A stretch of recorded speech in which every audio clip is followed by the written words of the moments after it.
All right, Pat, we're back. A little mini break, as does tend to happen around this time of year. It's a year-round grind now in the best ball streets and the fantasy football streets. But if we're going to continue these marathon pods for the entire summer, season, spring, everything, a couple of weeks off can help recharge the batteries. I am a huge college basketball fan, so this is like a peak, college basketball season. I know F1 is starting this season, so it was nice to recharge the batteries because Drive to Survive just came out, so that's always nice. Have you started the new season yet? I started, but I had to catch my wife up on the Charlie Horner. So I went and read the leaked texts. Mm-hmm. Pretty gross. Yeah, it's pretty bad. So he's a pathetic man, I would say. Well, whoever could have guessed, if anyone has watched the show, that this guy is a loser. But we do an annual rewatch of like all the seasons or whatever. So we're on season 6, and obviously the new one is season 7. So we're grinding through trying to get that started. But yeah, yesterday, for the real sickos, yesterday was the end of round 1 for Underdog. It moved NBA best ball to a sprint format for the playoffs, but DraftKings does their still old format. Yesterday was the end of round 1 of that. It did not go well for me yesterday, but it's been, like I said, it's baseball's going on. They got March Madness best ball on Underdog and stuff now. Golf, everything. It's really crazy. NBA playoffs, NHL playoffs. So all that we cover it all at Spike Week. Pat's got everything covered on the we do not have March Madness best ball covered, but we've got you for the football. Yes. The football over at Legendary Upside. Between all of these things, yes. over at Legendary Upside and at Spike Week, you can get any form of best ball and fantasy football and dynasty level takes, rookie takes. We've obviously put out our rookie pods, all that kind of stuff. But if you're already a Legendary Upside subscriber, which is just an insane value, super duper cheap for everything that you get with over at Legendary Upside, you can get 40% off if you use promo code LEGUP on Spike Week. So if you are grinding some of these March Madness or NBA playoff best ball or MLB, right, is kind of the next big sport, you can get 40% off everything over at Spike Week. We got rankings, tools, content, and everything for all that. So we can get you all covered with that. Today, what we're going to get into, as we're recording this, we're a few hours into NFL free agency. Yeah. So we've had a bunch of domino. I mean, Pat, since it's been good. It's been, yeah. Since the last time we've spoken, it's been crazy in the NFL world, not just like typical free agency, but guys who got cut, right, and have signed since the trades. I like that the NBA that's Freudian slip because it's a little more like the NBA now. The NFL is starting to have, now it's nothing like the NBA with all the trades there, but it is at least a little closer than the NFL used to be. The NFL is just there never used to be trades. Now we're starting to see a little bit more of that, and that's honestly like one of the bigger things to have. If you look at the wide receiver, like the DK Metcalf trade's the biggest wide receiver move that we've really gotten. What do you? So let's start with that, just because the Seahawks have kind of kicked off some of that trading with obviously trading Geno Smith and trading DK Metcalf, cutting Tyler Lockett. What's your kind of just first initial take? We can start with DK because the wide receivers are always a little bit more fun. But DK Metcalf moving to the Steelers and then obviously away from Seattle, and we can get into Seattle just made the big signing for Sam Darnold as well. So Seattle and everybody kind of attached to those 3 or 4 moves. It's a big deal. It does feel like two franchises who sort of are kind of in the middle of botching the offseason. In both cases, I don't understand why. So after the season, remember the vibes around Geno starting were really bad. They basically were not willing to commit to him, and then they were kind of yeah, no, I think he's probably our guy. But then there was a report that they offered Geno basically what he got from the Raiders, and he was no. So he's just I'm not playing for you. You guys are gonna Kirk Cousins me would be maybe what he was thinking. So he goes to the Raiders, who he's now on the same timeline as Pete Carroll. I think they're gonna commit to him for the short term. Yeah. What you have to worry about if you're Geno is that you're sitting there with the Seahawks and they're gonna take Jaxon, Dart, or Shador in the first round, and you become a bridge. And all these guys want to start, so I think it made a lot of sense for Geno to if it is the case that he was just like, I will not resign with you because you're about to do me dirty, and they that facilitates or kind of sparks the trade to the Raiders. That makes a lot of sense to me. It doesn't really make that much sense why the Seahawks were kind of cautious about committing to him in the first place. They go sign Darnold. I mean, Darnold has a much lower floor than Geno did. Oh yeah. In that offense, maybe a little bit of a higher ceiling, maybe, but I mean, outside he's coming from Kevin O'Connell, Justin Jefferson, Jordan Addison, and T.J. Hawkinson. Now that you trade DK, so it's just JSN. I mean, it's not like Seattle. This could all look like really bad for Seattle. It's pretty good for JSN. We moved JSN up in the rankings. What are your thoughts on this one? I'm both excited and terrified for JSN because this is the I forget even exactly what I used to call it, but like the myth of projectable volume, right? Yeah. And now JSN's different because this used to be like the Mike Davis for running back or the Deontay Johnson or the whatever. And like, again, Deontay has earned a lot of volume too, but it was just like, I don't know what else to do with the volume here because he has nobody else around him. So you just like not even just like in a straight projection, which is kind of what I'm talking about, but like in your head, you build up this, who the hell else is ever going to get the ball on this team? And then the season plays out and he still has a bunch of 6 target games or whatever. And you're like, because that's just how football games work. Like one guy just doesn't get 15 targets a week generally, right? Unless you're Puka or something. And JSN isn't quite that level, but it's like when we got kind of the breakout that we saw last year from JSN, and then we get at least a quarterback situation that isn't Sam Howell, that isn't, they're totally punting off this season. There's at least like the floor is very low, I think, for Darnold. Like in your comp to Geno, I totally. Geno has a really high floor, I think. Actually, yeah, he's going to be fine. Yeah, he's been fine for years. Like he's already in the. I mean, it's a new system, I guess, with Kubiak, but I don't know. I have faith that Geno, won't like crater. Yeah, exactly. Darnold. I mean, if Darnold goes full back to old seeing ghost Darnold. Yeah, but luckily we haven't seen him like that in a while, right? Just he didn't just finish up the season doing that. Just in particular, the last game was straight seeing ghost. Honestly, the Lions was probably worse. Yeah, the pressure was worse on him against the Rams for sure. Yeah, the Rams one definitely. I think the Rams, it broke my brain, but I think the Rams one broke a lot of people's brains when it's a playoff game and it's this huge. It was a game we were probably all excited about, and he kind of shit the bed. Oh yeah, he definitely was very bad. It's always so hard to get across like how you truly feel about this. Certainly, if you're like talking in Discord or on social media or on the internet. But like in those situations, everybody just piles on the quarterback. And yes, Darnold was bad, but it's also like the pressure was just out of this world. And he really didn't stand much of it. He's not good enough to be put in that bad of a spot. Right. Kind of my situation. That's what the Lions game's worse because like he missed throw. He was like missed a bunch of throws.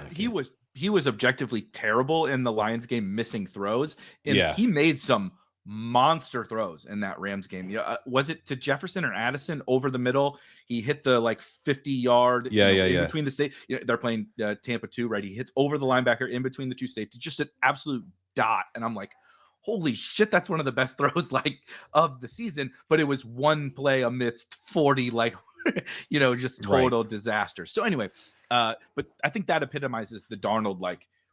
I don't think anyone can be confident in what we're going to get. We're going to get a lot of very confident takes over the course of the next 5 months, but I don't think anybody can be confident in what we're going to get with him in this. Well, what do you think about what they're planning now? Because like they could still draft like a Jaxon Dart or something, but they gave him enough money that I feel like maybe they won't.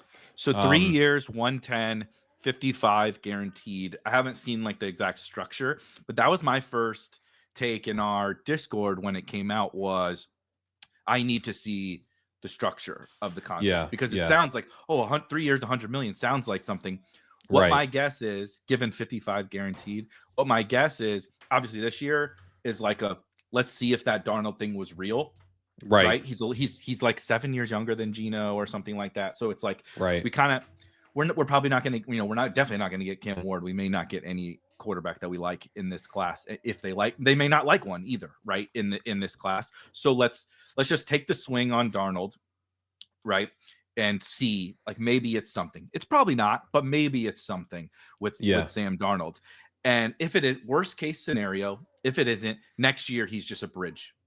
He's a bridge to. That's what I think. It's like you figure it out next year. I'm not going to project them to take a guy. That's how I landed too. So that's what I'm thinking. I think right, and then cut him after year 2 is you can use him as a bridge next year and then cut him after 2026. Mm-hmm. Yeah, but he's obviously going to be in Seattle for 2 years, based on this deal at least. Which he'll be an out after the second year next year. Yeah, certainly. Right. Yeah.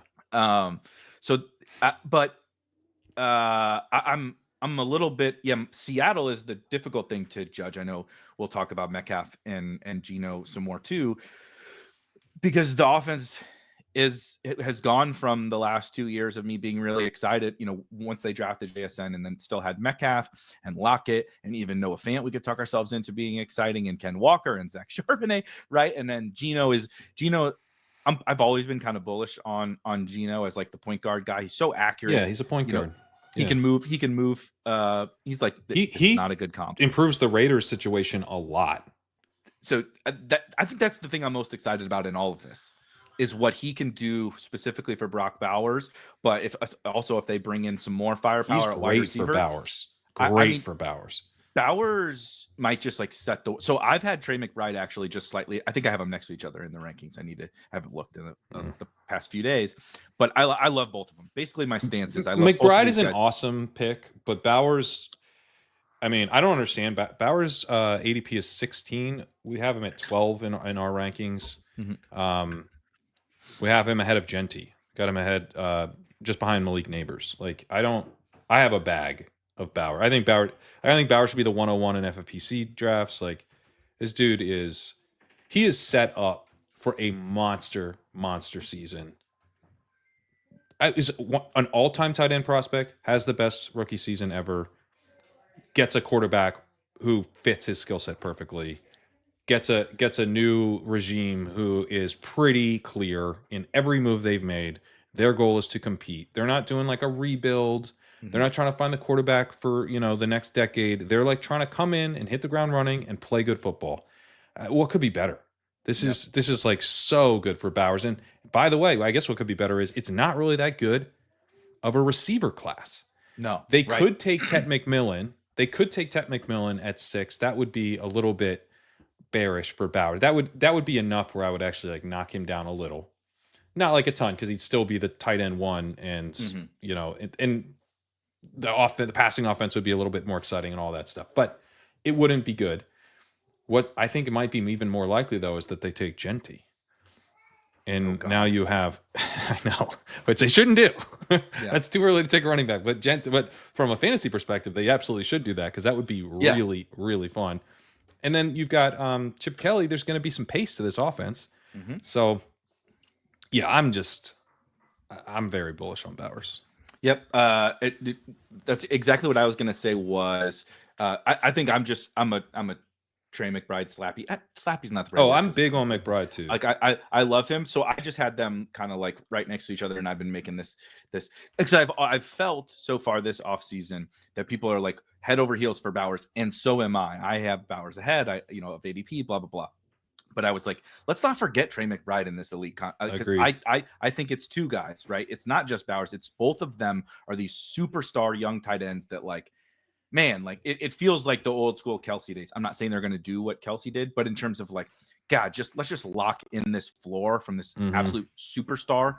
And these guys are both young, right? They're like super young. But part of that was, I'm just still not entirely sure what I'm getting with the Raiders' whole situation, specifically the quarterback play. Now we lock in Geno Smith, and I'm like, I know 100% of what I'm getting with the quarterback play, and it's perfect for this dude. Yeah. Right? It's like, it's not Justin Fields. It's not Aaron Rodgers bullshit. It's not, it's some rookie where I'm like, because I don't even like this rookie class. It's just like the most accurate quarterback in the league. Accurate. Doesn't gets really the ball out throw quickly. the ball down the field. Yeah. It's like he's just gonna throw it to Bauer. Like, and Bowers is a yak god. Like give him an accurate pass quickly, I think we're getting some yards, guys. This is going to be good. Yeah, the coaching staff. very... I'm in on the coaching staff. Like Yeah. every the stars have aligned. Right, we're back to these superstar tight ends that I'm really really excited about, as opposed to the last few years of just being like, I'll just take Kittle. Like I'll just take Kittle. Right. 5 rounds later or whatever. No, elite tight end is back, baby. I've touted elite tight end every year that I've played this game. So frankly, it's hit several times. So it's not exactly a cried wolf situation, but last year wasn't so good. But I'm fully back. Well, that's because both these Kittle guys wasn't are huge elite. targets. That's because George. Yeah, that's because George Kittle was the guy you wanted. He wasn't elite because he was the 6.5 tight end, and it's a hard 6 cutoff, as we know. That's the way the strategy works.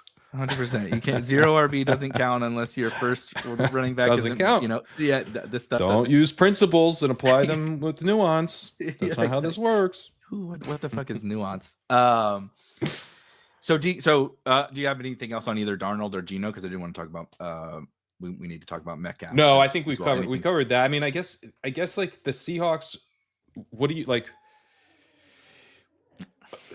I assume we'll add someone. De'Ami Brown just signed with the Jaguars. I think Slayton's still out there. Just happened right before we got going. Yeah, like right as we got on, I saw that one come through. De'Ami to the Jags. Is that what you said? De'Ami to the Jags? Yeah. Slayton is still out there. That would be one you could see Josh Palmer to the Bills. Seems like they already have how many Palmer fucking Josh Palmers by 5 different guys. How many Josh Palmers do you need? How many Josh Palmers can one team have? Holy shit! It's a Spider-Man meme of a circle of Spider-Man in Buffalo. That is interesting. So yeah, hang on, let me. Samaje Perine just got signed to the Bengals. That's kind of sneaky good for Chase Brown, maybe. Is it? Yeah. I guess it's like makes them less likely to sign someone. $3.8 million probably doesn't change anything they do in the draft. So just using this, let me just refresh to make sure I don't have anything here and go to wide receiver. But for JSN, like it feels like a little. I mean, it's starting to feel like almost like Jarvis Landry-y. Where you're just like just that's the right comp, like in terms of how it feels, not necessarily so how it feels. I mean he's better. He's but it's like it's kind of like, I mean, how high could he get? Because Garrett Wilson and Drake London, I think both last year got like pushed up on like he's gonna get all the targets, man, and the quarterback play is sufficient, to support that kind of profile. So let's just take him at like the 14th pick. This year's second round feels so much stronger that I don't think he'll get that high, but middle of the second, is that possible for him? And would you do that? To answer the latter first, I'm getting squeamish thinking about it. So that gets me a little bit concerned, even as excited for I am. What I will say is I think the difference between him and Garrett Wilson and Drake London last year, which absolutely exactly what you said happened, right? Young player, exciting, and we can just project all this volume onto them, was that they also had this upgrade that we could also project on offense. Now it didn't really work for either, but Kirk Cousins coming in and Aaron Rodgers coming in, that's true. Both, or coming back, I guess, to both of those situations, we could see, we could tell ourselves the story. Whereas this one, all we're getting is the volume. We're getting, like, at least in terms of the market, like nothing but negativity on how they're going to, right? Nobody likes, people still don't like Darnold. It didn't matter, and I understand why, but like people still are like, Sam Darnold, what are we doing here? They've written off. Like, there's nothing he could have done last year to change people's mind about Sam Darnold. And that's fine, but it is what it is. And that's going to factor into his price.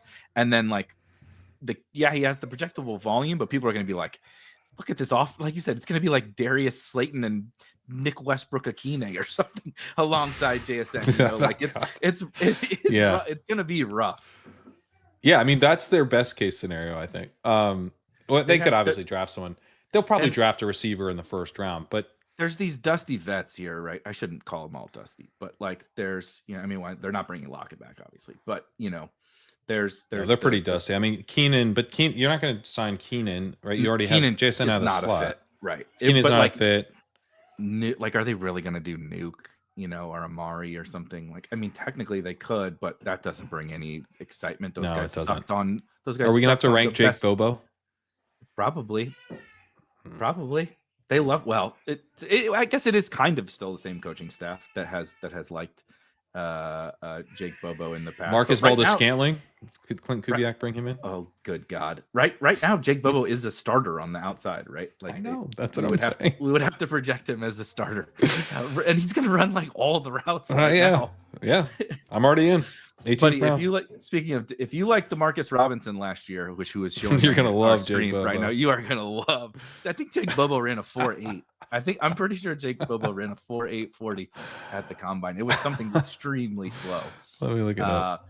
But so they got to. I mean, they got to do something right. Oh God, 3 for 36 was Josh Palmer with the Bills. Wow, that's some coin for Josh Palmer. But yeah, it's like Mac Hollins. Yeah, Mac Hollins, Brandon Cooks, Tim Patrick, Noah Brown. So Jake Bobo came in as a tight end. Yeah. And by the way, so it's like H. This was a classic Davis Maddock where you just make some guy way faster than he was. He was a 4.99. What? He ran 4.99. Ran a 4.99. I thought I was being mean by saying I think he ran like a 4.8, and I was being kind. No, I know. Normally, Davis sounds like an way exaggeration to like, the downside. Yeah, exactly. Yeah, Normally, Davis does like, well, he ran like 4.25, and it's like Davis. There's only so many people have ever even run 4.25. Right. He but ran you like did 4, that. 4, you 5. did that with a 4.8. Yeah, and he's a fucking wide receiver. Like, it's really hard to be that slow and play in the NFL. But I guess he was a tight end, but he came in at 206. He weighed 206. He was at UCLA, right? But he I'm trying to remember. He was like semi-productive or whatever. But it was like that college guy that just kind of like moves around the formation, and he's like I would kind of classify it like H-back-ish. So like the tight end comp, I think is totally fine. But he wasn't playing in line, obviously. Yeah. Whatever. But I think he was kind of he was playing for Chip, right? I think Chip was at UCLA. Is that what? Okay. Then Chip his 10-yard State. split was 1.76. That has to be like slower than most linemen this year. Dude, he is slower than most linemen. He's the starting wide receiver with Sam Darnold throwing him. I don't know. This seems bad now. All of a sudden, this seems kind of fucked up. Maybe we shouldn't have Jake Bobo as a starting receiver. Ketchup and onions. Yeah. And I just don't know what they do. Like you said, the draft, but this class is not great. They do have an extra 3rd round pick, right? From the Geno deal. I have to imagine they do something at wide receiver in the first few rounds. Like, I just don't know how you don't. Just at least for depth. Yeah, for depth. You have to have bodies. But I don't know what DK, they do. And this goes to my point of like, I don't know what they're doing because I don't think they know what they're doing. The DK, they're like, we're not going to pay this guy all this money, so we're going to trade him. They get a 2nd round pick back. But then you look at the Steelers who trade for DK, which I think it's good to add DK Metcalf, but he's like got the same skill set as Pickens, which Jacob Sanderson was tweeting like, hey, like the fact that both these guys can win 1-on-1 and now you have 2 of them could work out. But I don't think that Pickens is going to be Mike Shope just pointed out on ADP chasing, they both wear 14. You already have the material Pickens. Yeah, that's not going to be great. Also, both the typical prima donna wide receiver personality. Right. So there's some issues there, maybe having both these guys. So are they going to try and trade Pickens? Is that what they're doing? But then they acted like they had some kind of tag on Fields. Like there was zero urgency to work out a deal with Fields. Oh, we'll bring back Russ or Fields. We haven't decided yet. Did they know that the tampering period was today? Yeah. Like, it just seems like they just kind of like fell asleep at the wheel here. Where now they're looking at maybe Aaron Rodgers. And maybe but Fields released a report saying he basically wanted to go somewhere where he's going to be the QB1. He wouldn't come back unless they committed to him as the starter. So they presumably they never committed to saying you're going to be our guy. Given where they're at, you would think they'd be okay doing that. Like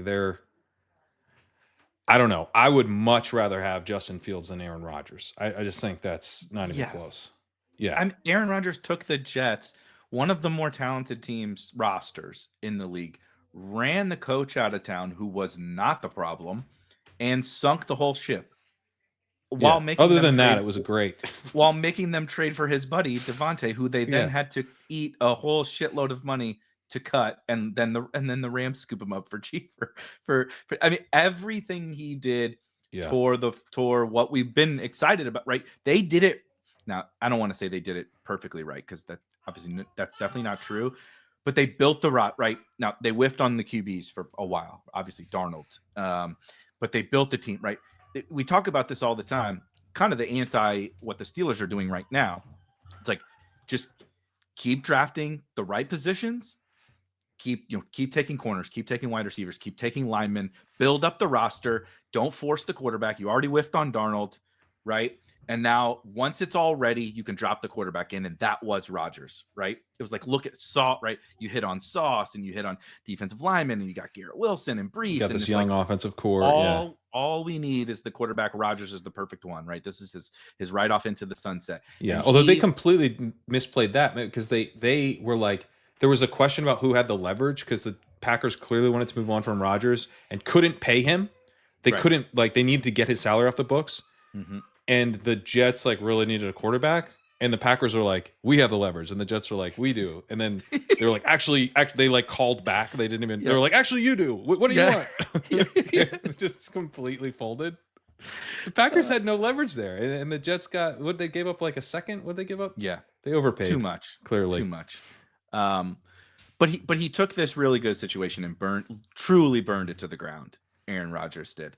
Now think about, if it's the Steelers, think about him coming in with George Pickens, DK Metcalf, Arthur Smith, and Tomlin, and trying to how is this going to survive?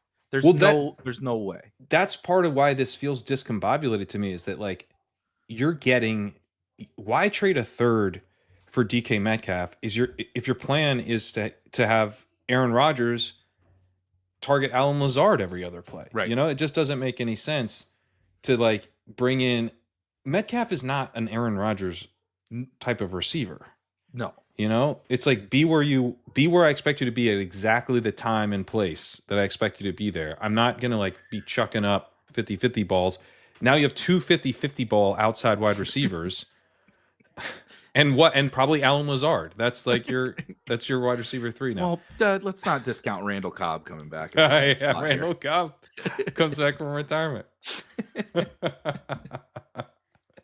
So it's just a weird combination of events, and it leads me to believe that they were like, we'll just get Justin Fields back at a good deal for us, because there's no market for him. Well, there was a market for him.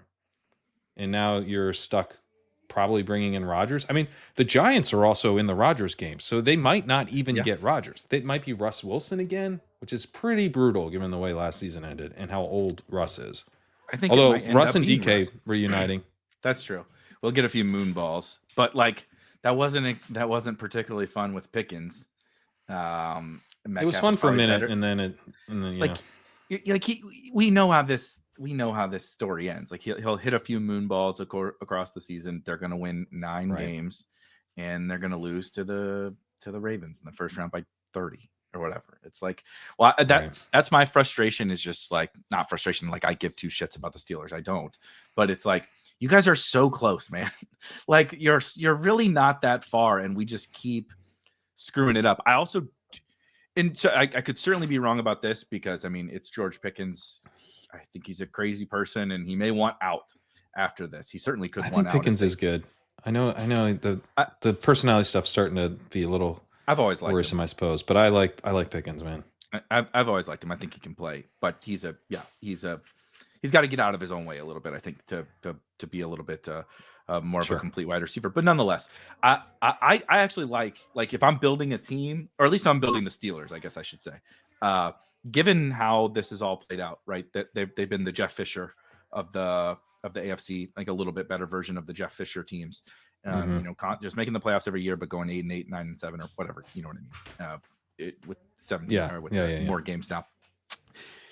but last year they had solid defense. We obviously know that they wanted to run the ball, but the passing game, I mean, like we can't do the Van Jefferson, Scotty Miller, Calvin Austin, Darnell Washington shit again. We can't do that if we're going to actually try to win, which theoretically that's what we think that they're doing given everything that they've done. And you trade a second round pick for DK Metcalf, you should be trying to win. I don't think I would then turn around and trade George Pickens because it's like, right. Like what? I'm just right back where I was. So even if you say Metcalf is better than Pickens, it's like, well, I got older. I now got more expensive. And like, did I get better? Because like you said, now I don't even have a quarterback. And so like, I just don't, I would go for it with whether that's Russ, whether that's Rodgers, everybody can have their own flavor. But I would say, because we just got to have weapons or, on the outside. I would honestly rather run it back with Russ. I would have preferred Fields. I still have hope for Fields, man. Fields had really crappy OCs in Chicago, and then he gets Arthur Smith, and he won games, but it wasn't super productive. But like, you're not going to have a super productive passing game in an Arthur Smith offense. You're not. And only George Pickens to throw to, like Freiermuth. Like they're both like fine, but that's not a dominant passing offense led by them. Like again, with Van Jefferson running 90% of the routes. Like what are we doing? Yeah. So I'm still hopeful with Fields that there's like another level to his game. We'll see. Like he's most likely he's just like not that good. Mm-hmm. But I'm so their OC, New York Jets OC, was the passing game coordinator for the Lions. Mm-hmm. There's going to be some creativity there, you would expect, and generally a system that doesn't need a ton of volume but can still generate like pretty efficient passing. Now, Fields has always been. There's been questions about like how well is he going to go through his reads, how quickly, and all of that. Are they going to lean on his legs, or kind of like is it going to be square peg round hole kind of thing? It'll be. It's a kind of wide range of outcomes for Fields, but like that is the type of guy that I would be in these situations. I think he is the type of quarterback that makes sense to bet on. Where he's not super expensive. He's not going to he's not prohibitively expensive. The Jets, million, yeah, the Jets are in a good spot in terms of a new regime replacing an absolute clusterfuck. In part by Rodgers. So I mean that's part of the reason I don't want Rodgers. But you have the potential to see what you have in Fields without it costing you your job if it's not good. Right. So I think great job by the Jets coming in and swooping up Fields. He's sort of a perfect fit, competent, good leader, good locker room guy. And maybe you only win 5 games, but that's kind of the Dan Campbell timeline, right? It's like you play really tough football, just like play with a ton of heart, leave everything out on the field, don't win a lot of games, and kind of get like the foundation in place for what the program you're trying to build is. And I think Fields like fits with that perfectly. I actually think they could not be more dissimilar on the field, but in terms of what I think the Lions were probably honestly thinking with Jared Goff was like what you just outlined. Like this will be fine. This will be fine. He'll get it. Yeah. He'll do enough to get this ball rolling, but he's probably not the end game, right? Jared Goff's probably not the end game. Now they might be feeling that now.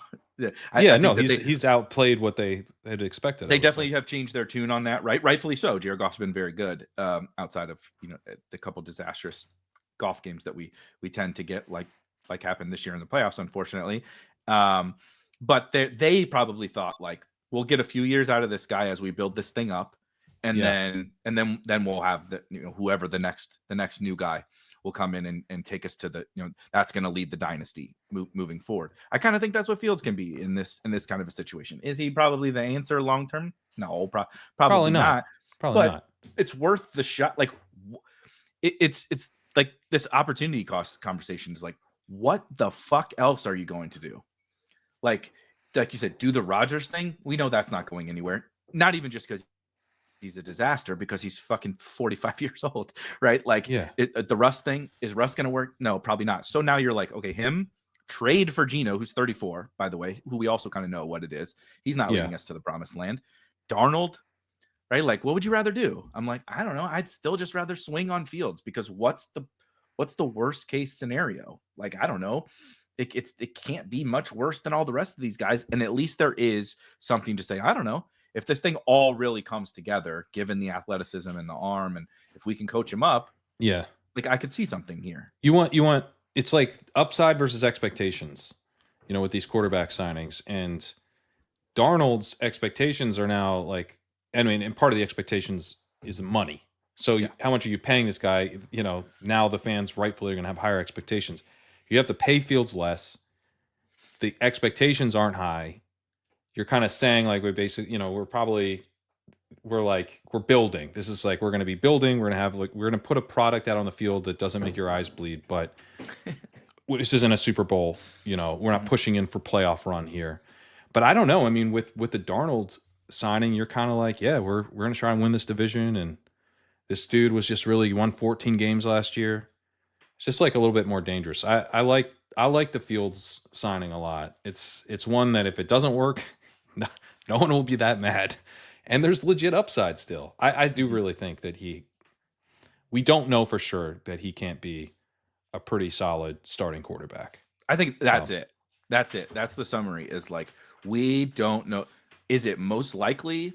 Right. No. But again, the most likely thing for all of these guys is failure. The most likely outcome for every single one of these quarterbacks that are just now is failure. So once we accept that his most likely outcome is the same failed experiment, like that Russ and Rodgers and Darnold, that they all are, and the rookies, quite frankly, Cam Ward, Shador, whatever. The failure is most likely for all of them. Once we put that into play and you say, I don't know, we can't say for sure he's not there. There's not something here that just like instantly puts him above all of those guys to me. So people will come back and say, like, he sucks. Don't you watch him? He can't throw, blah, blah, blah. And I'm like, I know. I know. I also watch him, but he's got real flaws in his game. Like that's major flaws. Just, yeah. But he also has tools that other people don't. That just humans don't have. Right. You don't be 230 and run a 4.4 and throw the ball a fucking country mile. Like he can do some things that other people can't do. Exactly. Which, to bring up the next thing from a fantasy perspective, I'm in on Justin Fields. We've talked about a lot, right? Like the bench risk and all that kind of stuff. He certainly had that last year, which of course came to fruition. Yeah. But he doesn't have that, in my opinion. Doesn't have that here in this. Probably not. Everybody has it to some extent, so we should never say no one ever has. Like Bryce Young didn't have bench risk. But what it is that I don't like the guys who play well and get benched. Correct. That's where it pisses me off, right? Like, I don't want to have to be like all the way right. Like I was like this guy. Like I don't have to make a parlay. Like I want for starts. A parlay for starts sucks. I just win, play well, right? Play well, win, and still have the front office be like not feel incentivized to play. Yeah, right. It's like you need, like you said, that's 3-4, maybe like 4-leg parlay, like you said, just to be playing, just to be playing. Yeah. I don't want just to get starts. I don't want to have to like. So I think Fields, if he sucks, he'll get benched. Like, but that's true of like every player, So I mean, almost every player. So, we'll see. I mean, I think with the Jets, picking at 7, I don't think they're taking Shador. By the way, all of this is terrible for Shador Sanders to pivot quickly to the rookies. I mean, unless he goes 3, like, where is he going? He might be going to the Seahawks, maybe the Steelers. The Steelers at like, what are they, 21? Yeah, 21, 22. He could easily fall to the Steelers at 21. Maybe someone trades up and secures him, but I don't think he's going top 10 now. Maybe the Saints. Maybe the Saints at 9 could take him. And even then, which this shouldn't. But that sucks for his best ball stock. Yeah, this is not going to prohibit them, right? But they just for sure locked in cars. Excuse me. Oh, that's right. They're committed to him through next year now. I think because they had to guarantee. Which I don't think that they're in such cap hell. I'm not like making definitive statements about things that they will or won't do because they're locked into so much. Bad idea to do with that with the Saints. They're locked into like so many bad situations. It's like that shouldn't stop us from if we want to play one of the young guys. But I also think that they're still like stubbornly trying to win because, like, again, what the fuck else are they going to do? Like, do you they think it would can't, be like, harder to do your Madden where you tried to be the Saints and rebuild? Do you think it would be harder now than it was when you tried and failed? Yeah, if I'm locked into more Derek Carr again, I traded him in that, and his overall wasn't as bad as assuredly. Yes, would be overall went this. down. Yeah, It got God. more expensive, and his overall went down. And they locked in Kamara, dude. They locked in Kamara for multiple more years. Like, God. everything. Curse Olave's injury rating went down from Yeah, like for 65 sure. to like 20 this Rashid year. Shaheed Like, probably went down. yeah, it's a even Taysom got hurt. Taysom Like, went down. Yeah, God. There's nothing good. I know, all the guys got hurt. You lost Juwan Jennings. How you're going to recover from that? Jesus. Juwan Johnson. I always say, Juwan Johnson. Sorry, Juwan Jennings would be the best. Juwan Jennings would be the best player on the Saints. Oh man, but no, just on the Fields thing, from a fantasy and mainly from a best ball perspective, right? Not necessarily from. I don't really want to be dealing so much with necessarily when to start him in a managed league or something like that. Sure. Superflex different, but in best ball, shit, buddy. Like, you can be my QB2, QB3, and just sit there, and I'll take your 230 balls all year, and every once in a while your 15er counts in my lineup. Cool, man. I'm good. I'm totally in. I don't think that I would be surprised if the plan was to take Shador at 7. I mean, you're pissing somebody off in a big way if you do that. Fields specifically would have chosen the Jet. Now, I mean, we just saw this with the Falcons, and if they love Shador, but it seems like a little bit late to like fall in love with Shador. Like, Shador is like so high profile. Like, if you're already in love, why'd you sign Fields? I don't think Shador is the guy that grows on you. I'll be perfectly honest with you. He didn't grow on me. I don't think you talk to him more and watch him more, and you're like, oh yeah, I'm seeing some shit here with this guy. I think it would have been more like you liked him to begin with, and you're tolerating the shit the more. Also, like the type of bet, like the type of person who says, I think we can get more out of Justin Fields than the NFL has so far. Is that the type of person who's like, I love the safety of potentially getting Teddy Bridgewater in the modern era? If all this goes well, I got Teddy Bridgewater or Geno Smith. That's the he could be Tua. Mm-hmm. Yeah. In the absolute dream scenario, he's Tua, who everybody fucking hates. Tua will go. This literally happened this year, right? Tua had like the one stretch or whatever where he went nuts, right? But he was going nuts to Achane and Jonnu, so everybody was still mad. Right, because it wasn't Tyreek and Waddle, and it was cold out, so they didn't even play those guys, and then they still got there. Yeah, exactly. It was just all John. Right, Jonnu goes 9 for 120 and 2, and Achane catches 12 balls, and so people are mad for 40 yards. Tua has like 350 like 4 weeks in a row, and everybody's like, doesn't care. And then he comes back, and I think it was like the Texans game. He was just off. I mean, absolutely. Both him and Stroud were like. Both blindfolded, playing that game, just tossing picks back and forth, and it was just I'll never forget again, like being on social media or being in Discord, people are just like, do it, every time somebody has a bad game, it's like, do it. He's awful, he's so awful, and I'm like, he just threw for 1,200 yards in the last 4 games. Like, what does this guy got to do? And like, I know he's not great, right? But that's the point. It's like the ceiling is like the 18th best quarterback in the NFL. And that, I just no thank you. I just have a hard time with Shador. I've taken some of them because I think he's probably a starter, but now his chances of starting week 1 have gone down. It's getting hairy significantly. I think it's getting hairy. It's getting hairy. Giants. I don't think the Giants take him at 3, but maybe they just feel like they have to. They got to get up to 1 and take Ward. Yeah, Giants and Cleveland are duking it out here for Cam Ward, unless there's been some rumors about Cleveland maybe punting it off. I think they've always been lying about wanting a quarterback. Yeah, I think they would take Ward if he was there, but I think they want another team to take Ward so that they can go, Travis Hunter or Carter, whoever they've decided is their guy. I want as a defensive guy, and as a fantasy football show, and all we ever do is talk about the skill guys and definitely don't talk about defense. A Myles Garrett, Abdul Carter pass rush would be fun as shit to watch. Yeah, it would. They may not win a lot, but goddamn, those opposing quarterbacks would be terrified. That'd be very fun. Unfortunately, you're gonna have Dorian Thompson-Robinson at quarterback. It looks like so. Their team's not going to throw very much because the Browns aren't going to score.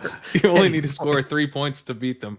So. See, but that's the team. Bring Jameis back for. I know they're not. Obviously, they're not. But bring Jameis back for that team, and get the pass rush going and get the total YOLO ball Jameis going. Now that would be fun. They would win 3 games, but it would be fun as shit to watch. The one thing I think I can't handle this year that would legit bring me psychic pain is if Jameis has to go play for Arthur Smith. Oh, yeah. We're drawing life to that now, which I did not think we were drawing life to that. But I just don't want Metcalf that. and Pickens. I know, but it'd be the saddest version. It would be awesome. It would be awesome. But it'd be awesome for 5 dropbacks a game. Yeah, because he's never letting him do it. They would get to. You remember the last couple of years in Atlanta? They would be down 21 with 2 minutes to go in the third quarter, and he would orchestrate the best 10-play drive or 12-play run heavy drive you ever seen. And it's congrats, you just drove down and scored, but you just ran 8 minutes off the clock and the game is over now because you wouldn't stop running. He's just running Tyler Algier down 21. What are we doing? Smith is maddening. You're there's so many spots over the years where everyone passes on this team. They can't stop the pass. They have to pivot, and it's just nope, we don't pivot. We run the Arthur Smith offense. So what does that mean though for your fantasy expectations for this? So let's even set aside we just can't set aside the quarterback part of it. I know, but we just really don't know what's going to shake out there. But you have Metcalf, and let's just assume Pickens is still there. Najee is gone. Is this good for Jaylen Warren? Are they going to bring somebody in? Well, I think does this mean for these pass catchers? It's good for Jaylen Warren in the sense that I think Fields was probably one of his worst case scenarios with, how much they're going to throw to the running back and stuff. They gave Warren a 2nd round tender, which is he's not going anywhere, but also it pays him more. So he gets $5 million.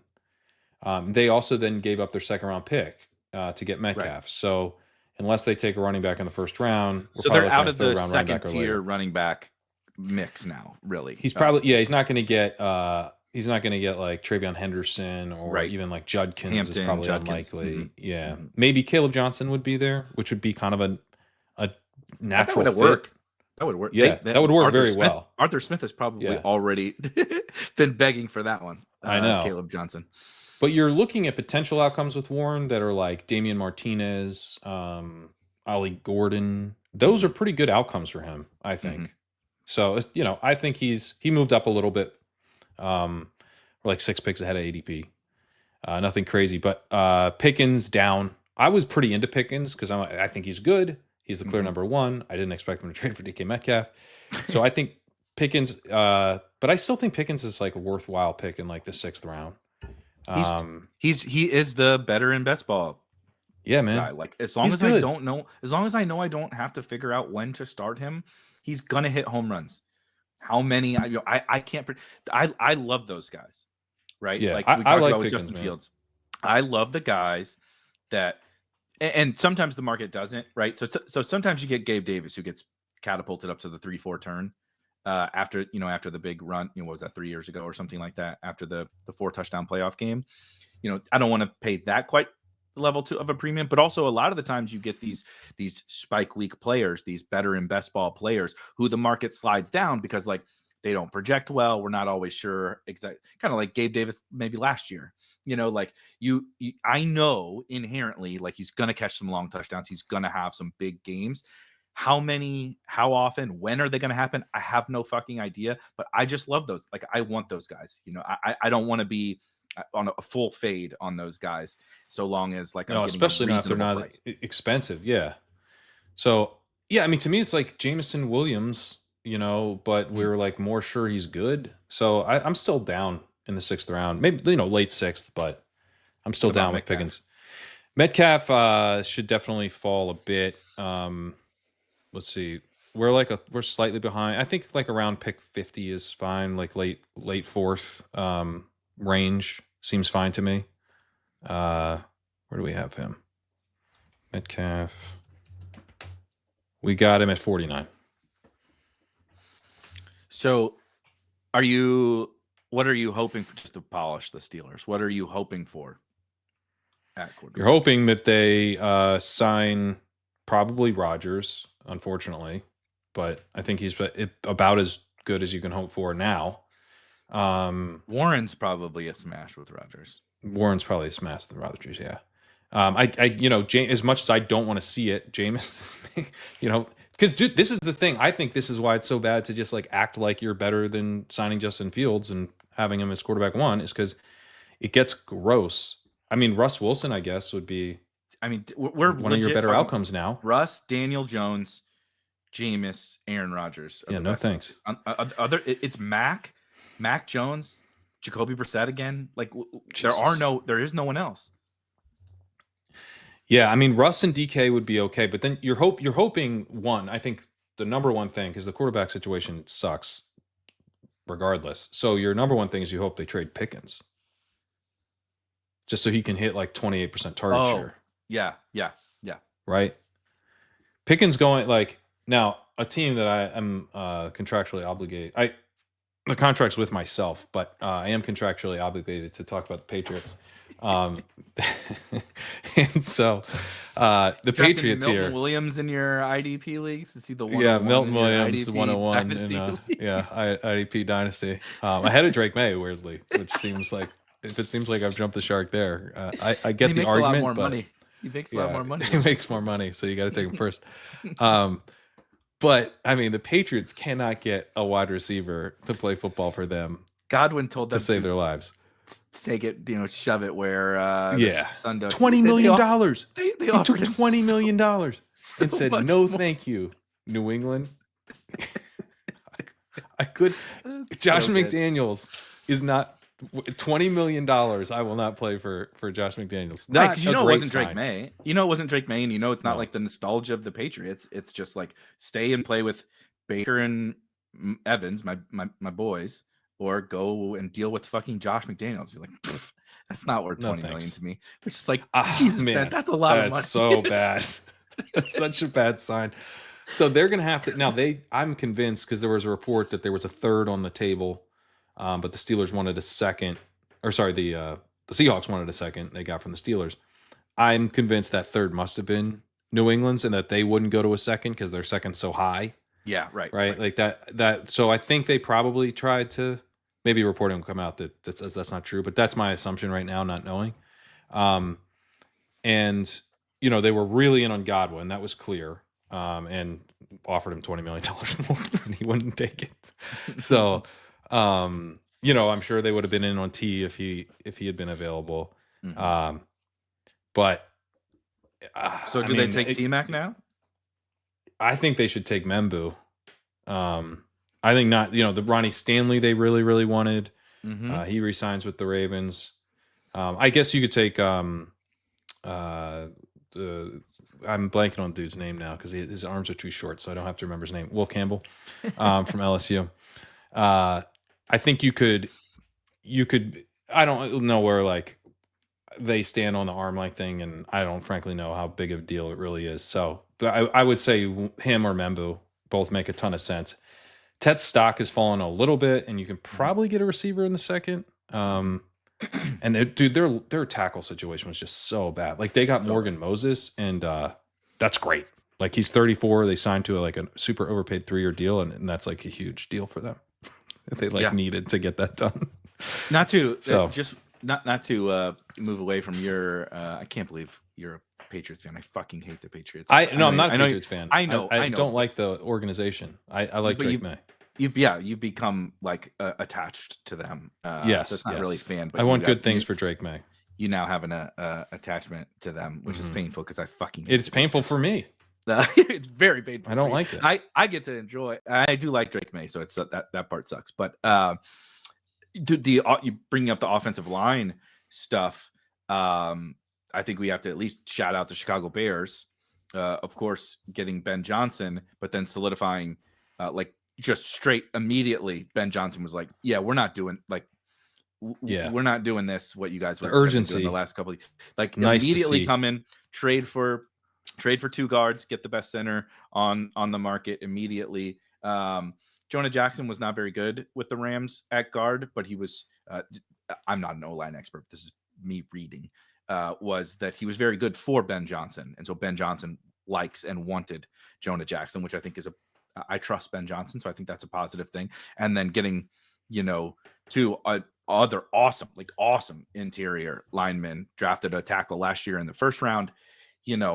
I think you still have some Caleb Williams concerns for sure, but in terms of the Bears situation, they're one of the like low-key big winners. And I was already really bullish on Caleb, of course with Ben Johnson, but year 2, DJ Moore, Yeah, me too. Rome Odunze.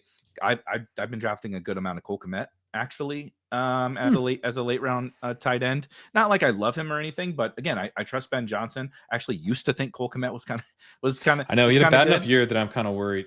The tight end class I think is a little overrated, but the NFL really likes it and will come with draft capital, so that makes me a little nervous. Post draft, I would be pretty in if. But whoever ends up sticking as, so I don't think it's going to be Swift, and I definitely don't think it's going to be Roschon Johnson, but whoever comes in and sticks as the starting running back for the Bears now also looks quite appealing. I'm just pretty overall.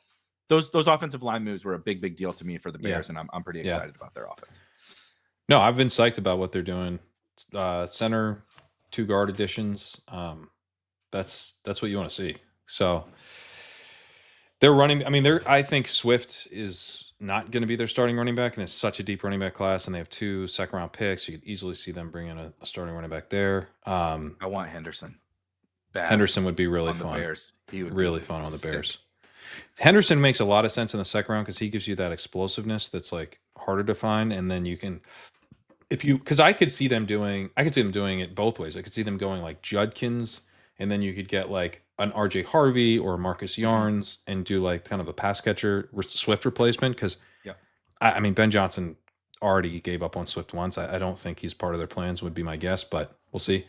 But then he's probably stopgap, like if you don't get a pass catcher. Like I know that he can be the third down guy on this team because that's what he did, in his last year. Even when he ran out of, they went to fucking Jamal Williams over him. Okay, like it was bleak. They were playing. I think was it Craig Reynolds or Justin Jackson was getting snaps over him at one point. Even when Jamal got hurt. Forgive me if I'm misremembering, but I know that there was a time when, because I remember this from DFS. You probably remember this too. Every once in a while, you're like, "Oh, so and so's the chalk this week because X guy is out and he's 5,700 or whatever on DraftKings." There was a week or two with Swift where we were like, "Well, they got to give him the ball now, right?" And it was like Ben Johnson was like, "Nope, the fuck I do, Craig Reynolds, come on down, brother. Let's get 15 Craig Reynolds carries because he just." But I think Swift can still be he's going to catch 3 balls a game or whatever, playing that gadgety role. If things shake out a certain way that he could be that, but I think it would make a lot of sense to get like a Henderson, and then he becomes kind of your Swift right away, and then there's just so many guys that can be kind of an early down hammer, or even just like an interesting part of a committee. Like DJ Giddens is like 212. He's not like a massive guy, but would pair nicely with Travion Henderson, I think. I thought Taj really tested so much, but I thought he was much better than I thought he was. So slow. He was lighter than I think he played at. He looks like a fucking tank when you watch him play, and he also doesn't look that fast. So I was like, man, the production and the all around skill set, pass catching, pass blocking, everything is so awesome. But I'm like, he's gonna run like 4.7. That's what I thought too. But so I'm into Taj, and he would be a good fit as well. He'd be a good fit. Devin Neal was probably a day 3 guy now they could get. Good early down dude. So I'm into whoever the Bears end up with.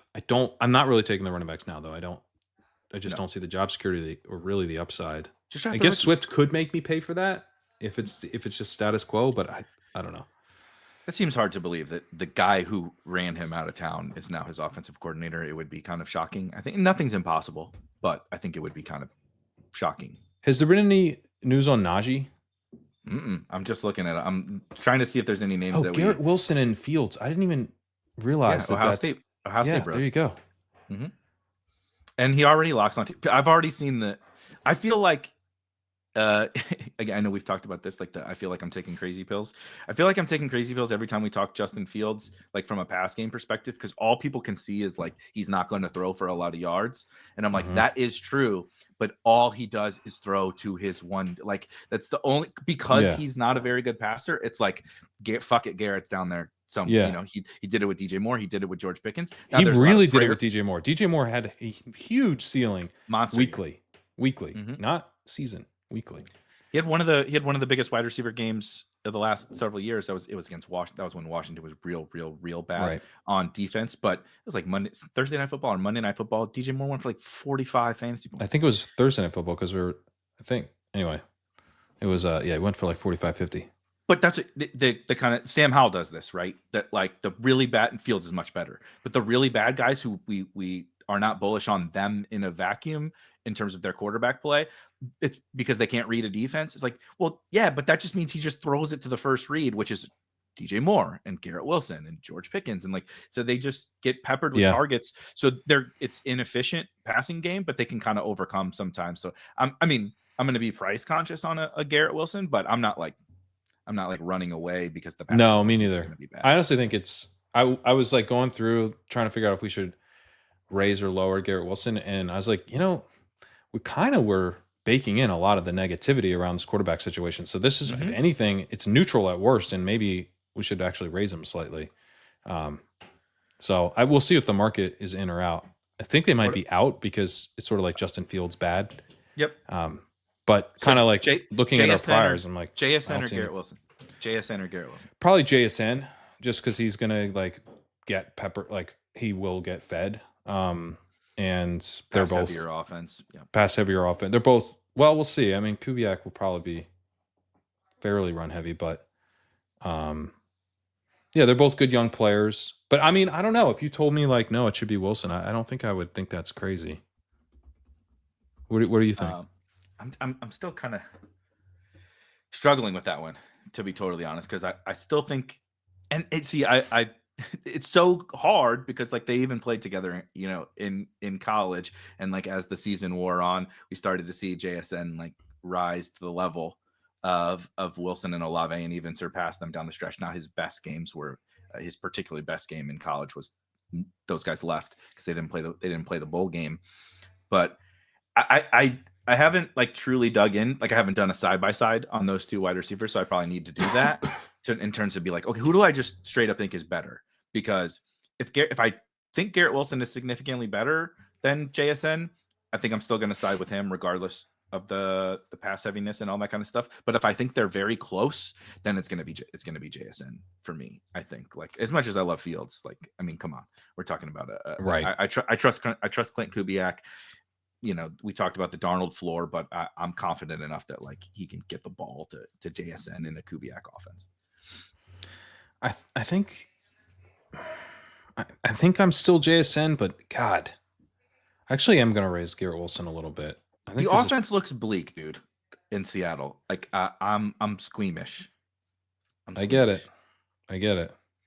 Jake Bobo. Let's just remember the Jake Bobo. Jake Bobo, man. He runs a 5 flat. I think I could get out there and still run a 5 flat 40. Like it would be close. It would be close. I could not. It would straight up be close. I haven't. I would need to train a little bit. Okay, so give me when we get into BBM. Let me train for the next couple of months, and we get into BBM season, and I'll see if I can match Jake Bobo's fucking 40 time. Jesus Christ, 4.99. That's unbelievable. I just want to. I would just train. I would just stall. I would just like train, and then I would like eventually I would die. I would never, but it would never would I actually have to go on the record with the 40 time. I'd be like, I'm still training. Like, Pat, you're in a nursing home. What are you talking about? Yeah. I'm training this afternoon.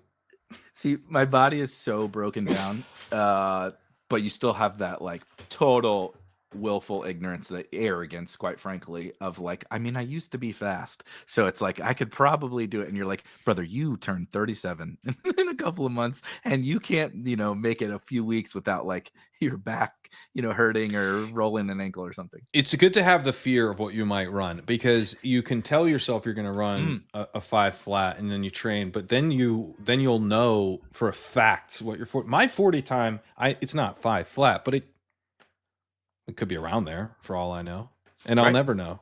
And I'll not never know. Knowing, yeah, exactly. You can tell yourself it's nothing but positivity, right? You're being nothing. Right. You're being nothing but positive towards. I'm not in denial. I don't think I would do something outrageous. I just am not gonna know for sure how bad it is. That's it. Tying it back into our F1 quick conversation at the intro. One of the episodes, Toto Wolff, team principal of Mercedes, says, the stopwatch doesn't lie.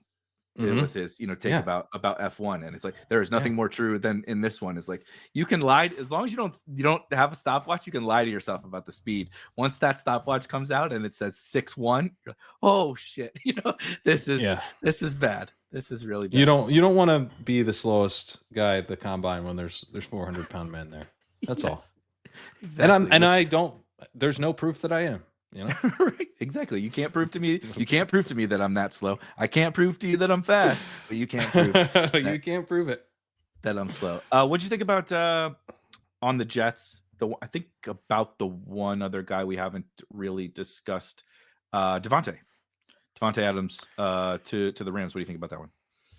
I think it's kind of that one I like for the Rams. They've kind of tried to do this. With Allen Robinson, it's like we're gonna have the veteran, and then we got our guy who the offense is really built around, and so it's kind of the modern version of that with Puka and Adams, as opposed to what Kupp and Robinson back in the day.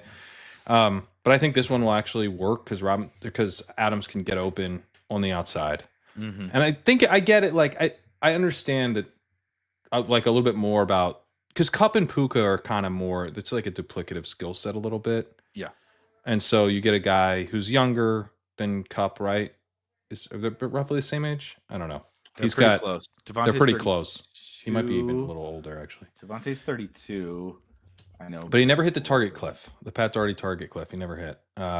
Kupp's actually, he turns 32. 31. So like close enough. Like the same age. Isn't it crazy? Doesn't it feel like Davante Adams is like 6 years older than Coop? That's how old Kupp was old when he came in. 2014 draft class. That's crazy. Same draft class as Sammy Watkins. But I like your point about the duplicative skill sets. I also particularly like Davante being a different skill set than they've had really ever in the McVay era. He is when every NFL, if you watched Receiver, the Netflix documentary, if you listen, every wide receiver watches Davante's. Particularly, they talk about him at the line of scrimmage. His releases, you just cannot press him, right? And then he's just so good at the like small little nuances of, like you said, getting open. That like Kupp is good at some of that, but it was so schematic based. To me, like how many times did he catch the little 3-yard fucking quick out or whatever, right? Like, oh my God. And that's just scheme. The defense is giving it up. Whereas Davante can actually do some stuff a little bit down the field, and he can do the back shoulder thing, right? He can do some of those things that they just didn't, they just never have had. And Stafford used to thrive on that. Granted, it was Megatron, it was Calvin Johnson, right? That kind of helps. But I mean, Davante Adams is that level, not now, but is that level of Hall of Fame wide receiver talent at those little subtleties that I think it's kind of exciting for the Rams offense. Take a little pressure off Puka. I do too. We moved Puka down like a couple spots, but I don't think it's a huge deal for Puka. His offense still going to run through him. And I think the passing offense will be better, and we'll have like less games where it just like can't get anything going and are just having to lean on the run. I do think it hurts him a little bit. You think about the potential for him to just rack up insane target volume in any given game. That I just still think that's declined. There, though. I just still think it's there, but it's not. I would of course bet it happens less frequently. It happens less frequently, but he also probably scores more touchdowns. So I'm just like, whatever. I just moved him behind Brian Thomas. It's That's those basically what happened. superstars for me. Yeah, and he's another superstar, right? It's like I'm not going to, from a practicality sense, like when we get to certainly now, but of course when we get to May and stuff, like people worry about that all the time. Like, how do you rank Neighbors and BTJ and Puka? And I'm like, it doesn't fucking matter. I'm drafting them. It's like I'm it's drafting basically them. like, am I gonna go in and say, well, I have Brian Thomas one spot ahead of Puka Nacua, so I'm gonna draft Puka 0 times? Like, no, like he's arguably the best young wide receiver in the NFL. I'm gonna take my Puka and just like that's not gonna be a defining part. I'm never gonna think about that this season. Yeah. Like at all about It like, really doesn't. Yeah, you're right. It really doesn't matter because the ADP will follow it. I think he'll follow. You know, with it's hard to see how Thomas doesn't move up now that they didn't get Godwin. And they brought in De'Ami Brown. Like, come on. What a weird it's been a weird situation for the Jaguars. I don't really know how De'Ami Well, they still have Gabe Davis. So it is weird. They needed a slot. Kirk cut Evan Ingram. Yeah, so Parker Washington is their slot, is like the slot based skill set. He's obviously not one of their best 3 wide receivers. I don't know. Him and De'Ami are probably really not that different. De'Ami popped last year a little bit better than he did, but I don't know. It's weird. It's Brian Thomas and then like kind of the Spider-Man meme again, like 3 dudes that are just like they basically have 2 outs to an outside wide receiver they can trust in De'Ami and Gabe because they gave him I think 1 year 10, so it's not like 1 year for 10. I don't know that it's almost like the Zay Jones signing from last year, where it's like Michael Wilson or Zay Jones will be our outside guy, and we'll figure that out later. It's kind of what it reminds me of. I would still think Gabe has the job, but I don't feel that strongly. Totally unrelated, but Tutu got that. Tutu got 10 million for the Rams. That's good for him. Talk about, and I think he's going to have some games this year. Now, there ain't enough volume to go around, but he's good. Tutu's like I think he's good at his thing that he's supposed to do. Like he's good, and I think they might work him in a little bit more. You know, so for anybody that doesn't know, McVay loves to run 11 personnel, and stay in that, right, and not let the defense know. They don't like to substitute. He never substitutes. So all 3 wide receivers need to block, and that's what Kupp was an awesome blocker. Puka's an awesome blocker. Demarcus Robinson was too. So D-Rob played over Tutu a lot, and then he would find out ways to get Tutu in the game, and he just crushes, dude. When he gets in there, he was like 17th in yards per route run in the NFL last year. He's good. Tutu was like he's legit good. It's just he gets deep. He has a unique skill. He's like if Calvin Austin were actually good on a good offense. Yeah, he's a downfield receiver. He's fun, man. Yeah. I like Tutu. So I think he's like in the mix, you know, again, in like if you're looking for late wide receivers and you're like, I don't want to keep clicking this shitty rookie that I keep clicking, I think like he's in that mix for me. Yeah. He's probably going to catch a few long touchdowns. And I think it's okay. Like betting on just that safety of like, he plays for the Rams. He's signed for $10 million. I know what I'm getting in 20 rounds in March is like a thing that I do value a little bit. Yeah, especially if you're like your wide receiver 3 or wide receiver 2 even is like Tet McMillan, or your wide receiver 4 is Luther Burden, and you're like, you know what actually would help is if Tutu Atwell had like an 18-point week 3. Like that would be pretty great for me. You know, so. Those are the types of teams where I'm taking them, where like that in the 20th round is actually like pretty sick.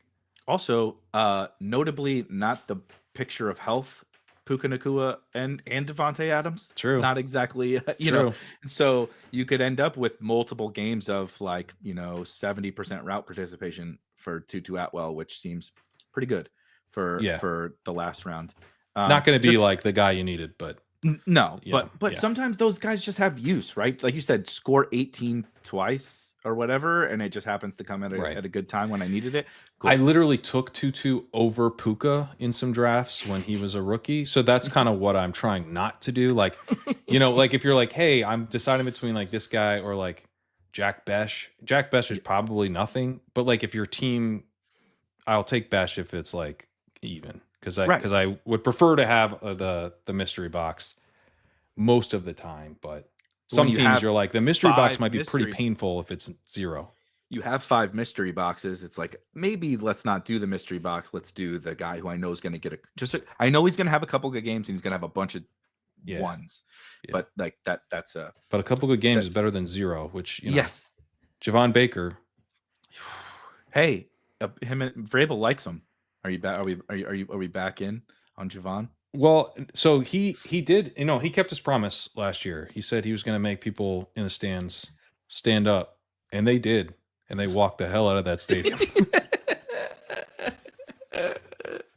The man of his word, Javon Baker.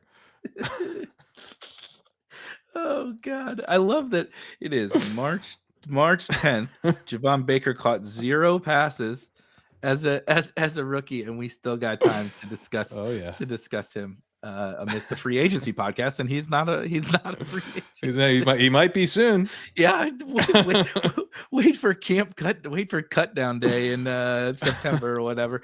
He might be a free agent then. But it is getting bleak that he's on my. I keep like a side list of like, I'm not moving these guys in rankings, but like keep them at the top of your mind type thing. And all the Patriots guys are like on there because I'm like, what? Somebody has to run routes here. Like I don't know what they're gonna do. Keyshawn Boutte, baby. Oh God.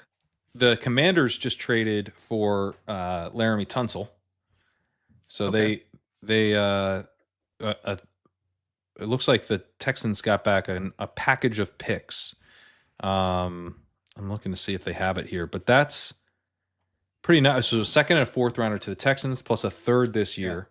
Yeah. They get a fourth rounder in Laremy Tunsil. Kind of brings us to the Deebo Samuel trade, which we haven't talked about. And just kind of what Washington's doing. We have to talk about Deebo because I know we actually both got to go here pretty quickly, but we do have to. We should talk about Deebo at least.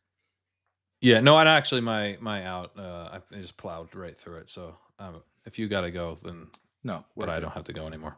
Oh, it also does say the Titans among teams targeting Russell Wilson, which would be fucking hilarious.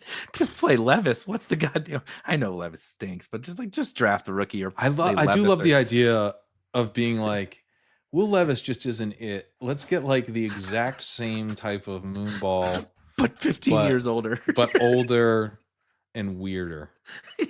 Weirder than the guy who does the Mayo commercials? Yeah, much weirder. There's the mayonnaise dude, and you found a guy to be weirder and make his teammates more uncomfortable.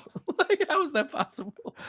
I want a guy sort of still sandwich adjacent, but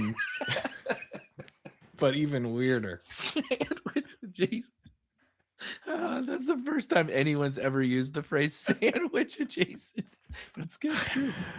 It's the most chilling commercial I've ever seen. That Subway. The Subway commercial. It's also like the biggest footlong of all time that he holds. It makes me so uncomfortable. That commercial made me so uncomfortable. But that is the Russell Wilson. It made he's doing yoga and stuff and calisthenics, on the team plane. Remember that report? Like pissing off the teammates because they're trying to sleep and he's going down the middle of it, doing his high knees and all this. Like, I just don't know why. Do you think they want him as a mentor for Will Levis? Yeah, but like, how is that ever gonna like? How they're both just going to stretch out on Mayo containers. They're both. What's the ceiling scenario for a Russell Wilson mentors Will Levis? Like, I just it's God. Not high. It's not high. Oh Jesus. The ceiling is, I believe, some Subway gift cards. I think that's exactly. That's what we exactly. Might They're in the XFL and they get a local Subway sponsorship or whatever. That's the Will Levis ceiling. But a much more fun team, and this is a pretty fun trade for whatever we think about. Whatever we end up saying. Yeah. About Deebo Samuel. I mean, the Cliff offense with Jaden Daniels and Terry stretching the field on one side and the yak god that is Deebo Samuel working underneath is a theoretical fit that dreams are made of. It's just, is Deebo still that dude? We'll see. And he's not who he was, but I think this is about as good a landing spot for Deebo as there was. Even San Francisco was like, they were clearly not going to be featuring him in that same way. And I think they almost have to feature him to an extent in Washington because they just don't have the depth. I mean, De'Ami Brown was like an important piece of their depth. He's gone now. So different roles and everything. But I think it was a pretty good outcome for Deebo. Not an absolute smash now. He's an aging receiver who wasn't that great last year and is changing teams. Like that's not an archetype that I'm like dying to invest in, but I totally fine picking the 6th round, which is where he's going. Do you think so? If we look at Deebo's, I'll even just pull it up for the YouTubers because it's easier to show. So you can you see where Deebo was out against Kansas City in Week 7 here. Let me zoom.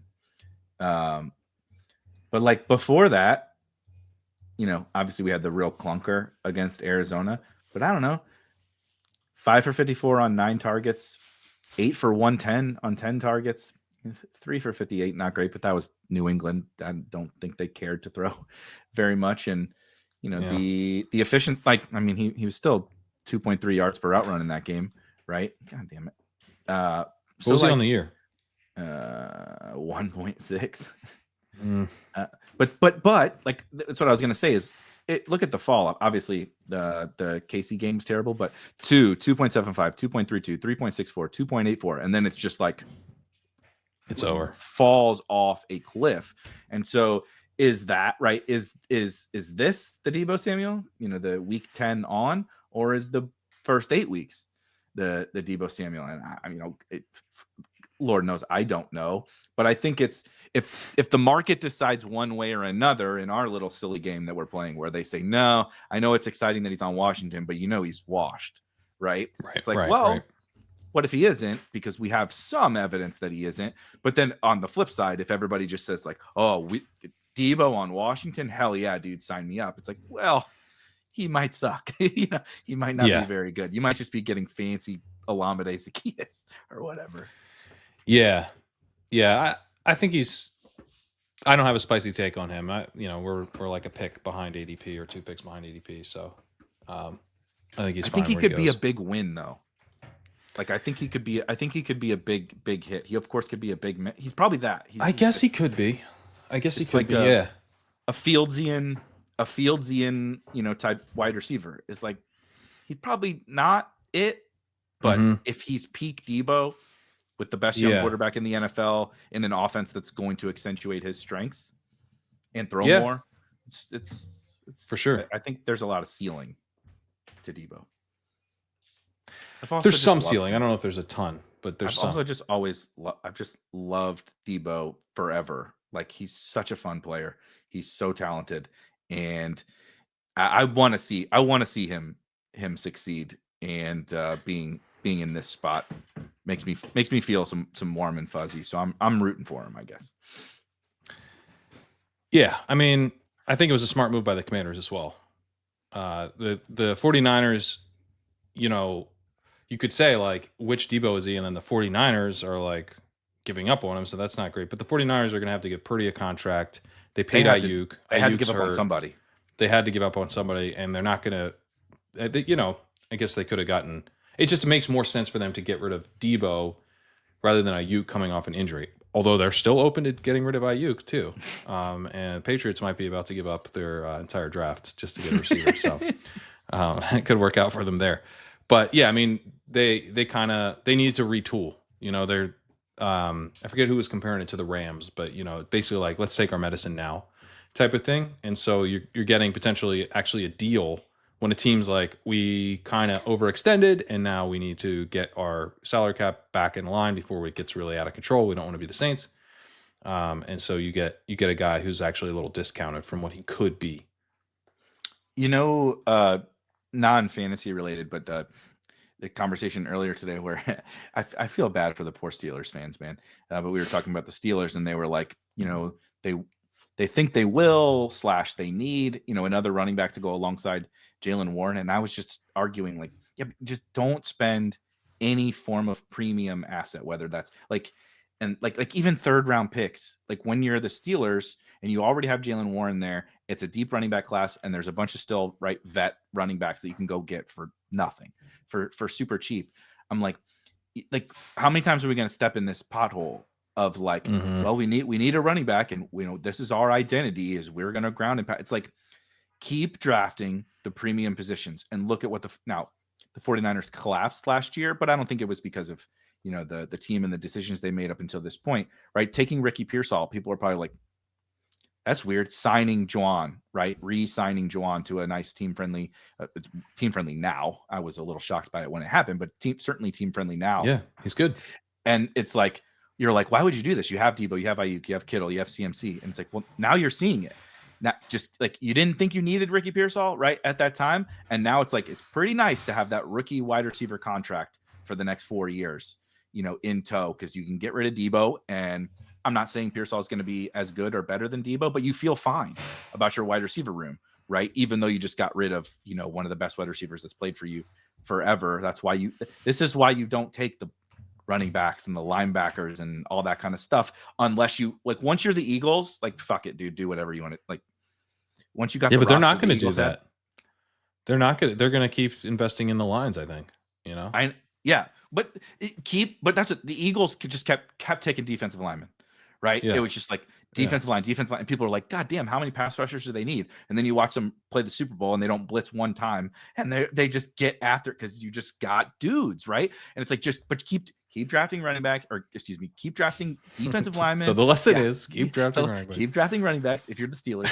To keep drafting defensive line, right? Rush the passer, cover wide receivers, protect your passer, and to have guys. The Eagles are so funny though because they literally just have the best roster in the league by far. But you do that. They have smart. It's just build through the trenches. It's like they have AJ Brown and Davante Smith.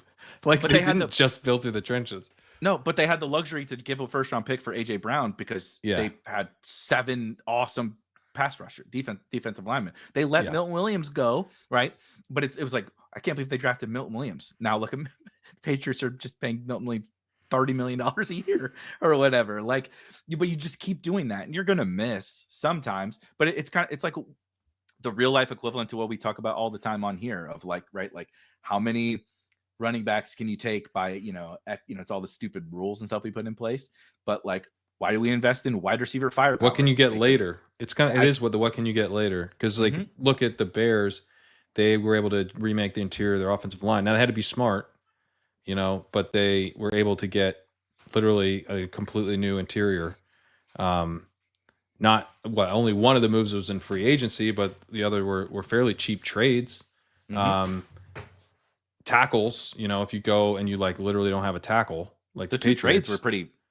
They got Tooney for nothing. Yeah, it was a fourth because the Chiefs didn't want to pay him, so they gave up. Right, I think it was a fourth. They had to give him away for nothing because he's older and wanted a contract. Yeah, exactly. So it's really not that.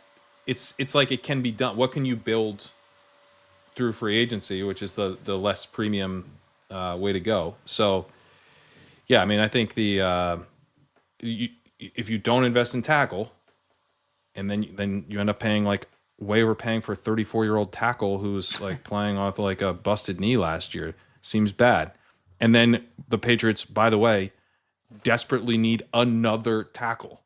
They're probably going to have to spend the 4th overall pick on a tackle in a class where it's not clear a tackle should go 4.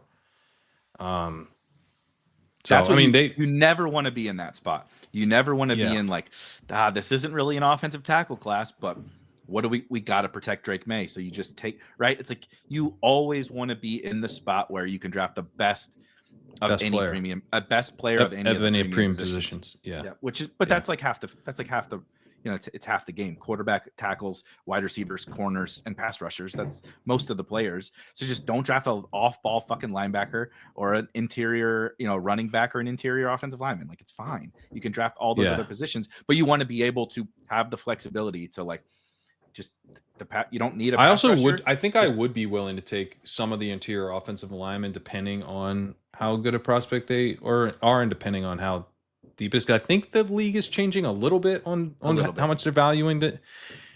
I also think that because offensive line is a weak link system, that if you have let's say you have 2 really good tackles and you're now paying them money, now I think that it would make more sense to me to go ahead and spend more on the guards, because it's you're not getting the most out of your tackles. If your guards and your centers suck, right? So it's you complete the, it's a set, and in a game, you get more if you complete the set. So complete the set once you have the tackle. But if you don't have tackles than if you're spending a ton on guards, or if you're like investing like, if you spent like a first, second, and third round pick on guard, center with no tackles, that's probably real dumb because like the edges are just going to destroy your bad tackles, and you have to find tackles and you spend all your capital, So that would be my. But the other thing is, I don't know that I'd be spending a ton on corner unless I had pass rushers in place as well, because that's a weak first, link system. always. Yeah, pass rush first. It's strong link first, weak link. So Sauce can be the best cover corner in the NFL, but if you're not getting after the passer, it doesn't fucking matter. You can't. Right, and one great pass rusher can change that for you.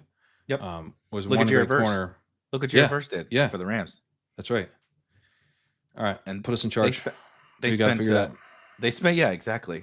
I'm crazy passionate about the roster construction stuff because it just feels like there's nuance to all of it, but it just feels like so straightforward to like how you should allocate assets. And like it's not like I came up with it. I just read what other smart people have come up with, and I'm just like, in all these teams, right? Just the arrogance levels that they have to I not like us who definitely could run a front office. Well, yeah, I play a lot of Madden. Haven't you seen my Saints? We play a lot of Madden. Jake Hayner, I haven't played Madden in years, but I used to. So, Jake, exactly. You used to play, and I'm running the Saints more into the ground than the Saints did. So clearly, I know what I'm doing. Yeah. But they get just overconfidence about the specific player bets. I would say it's always overconfidence about, like, that's what I'm not. I'm probably overconfident in like the positional type stuff. But again, that's just me taking like really kind of honestly like basic math that other people. That's like when people like, oh, the analytics. It's like, I don't know, if we replace the word analytics with basic math, would people be that like triggered by it? Yeah, it's like, it's 1 + 1. Like it's really not that complex. But anyway, nonetheless, I just enjoy the kind of strategic part of it. And I think we see it. Again, look at the Eagles. Now, they hit on a million different guys, but like you create your own luck in that type of a scenario. And again, that's our, like, I think we can take a lot from that in the whole like fantasy landscape is like, why is Pat won so much money in all of this? Why do a lot of the same people continue to make finals? Right? There's like, even if you don't have a good advance rate, it's like, why do some of these people make the finals every single year with like multiple teams? It's like, well, when you're able to like allocate assets in the right way, and you understand positional value, and you understand opportunity cost, and all that shit, it's like, that's the whole game. So I find it, I'm kind of, we are building teams. You're right. We're building 150 teams in a tournament. And we're building teams that logically fit together. Right. It's just so really, I mean, together. Who has it better, us or GM, ultimately? Well, in fairness, the GM spends his whole career being terrified of getting fired. Yeah, it's true. Every move these guys make nowadays is self-preservation, and we're just vibing, dude. It is nice that our worst best ball teams like aren't all over, Jets Twitter. We don't even see them. Nobody. No, we else don't. I don't even. Yeah, I don't even know what they are. Maybe in week 12 or whatever, I might just like take a quick gander at look at my lowest scoring team. But it's like, oh, haha, right? And like, and even then, people don't judge you for it. They're just like, oh, because it probably has like 8 injuries or whatever, and like no one really cares. It's like all of our all everybody cares is about your best team at the end of the year. And you draft I drafted like 1,300 teams last year, and all anybody cares about the best one. Like, imagine if your job was, who cares about every whiff, but you drafted, whatever, one big, you drafted Patrick Mahomes. This is again the Patriots roster. They have Drake May and no one else. And that's what we're all dunking on them, but they made the one good thing, just like Pat made the one good team, a few years ago, and nobody cares about the other. Nobody cares about the rest, and they should. Hey, I made the finals the year after. Come on. Yeah, but nobody gives a fuck. Nobody cares, right? Except me, because we made the same amount of money, even though I beat your fucking ass.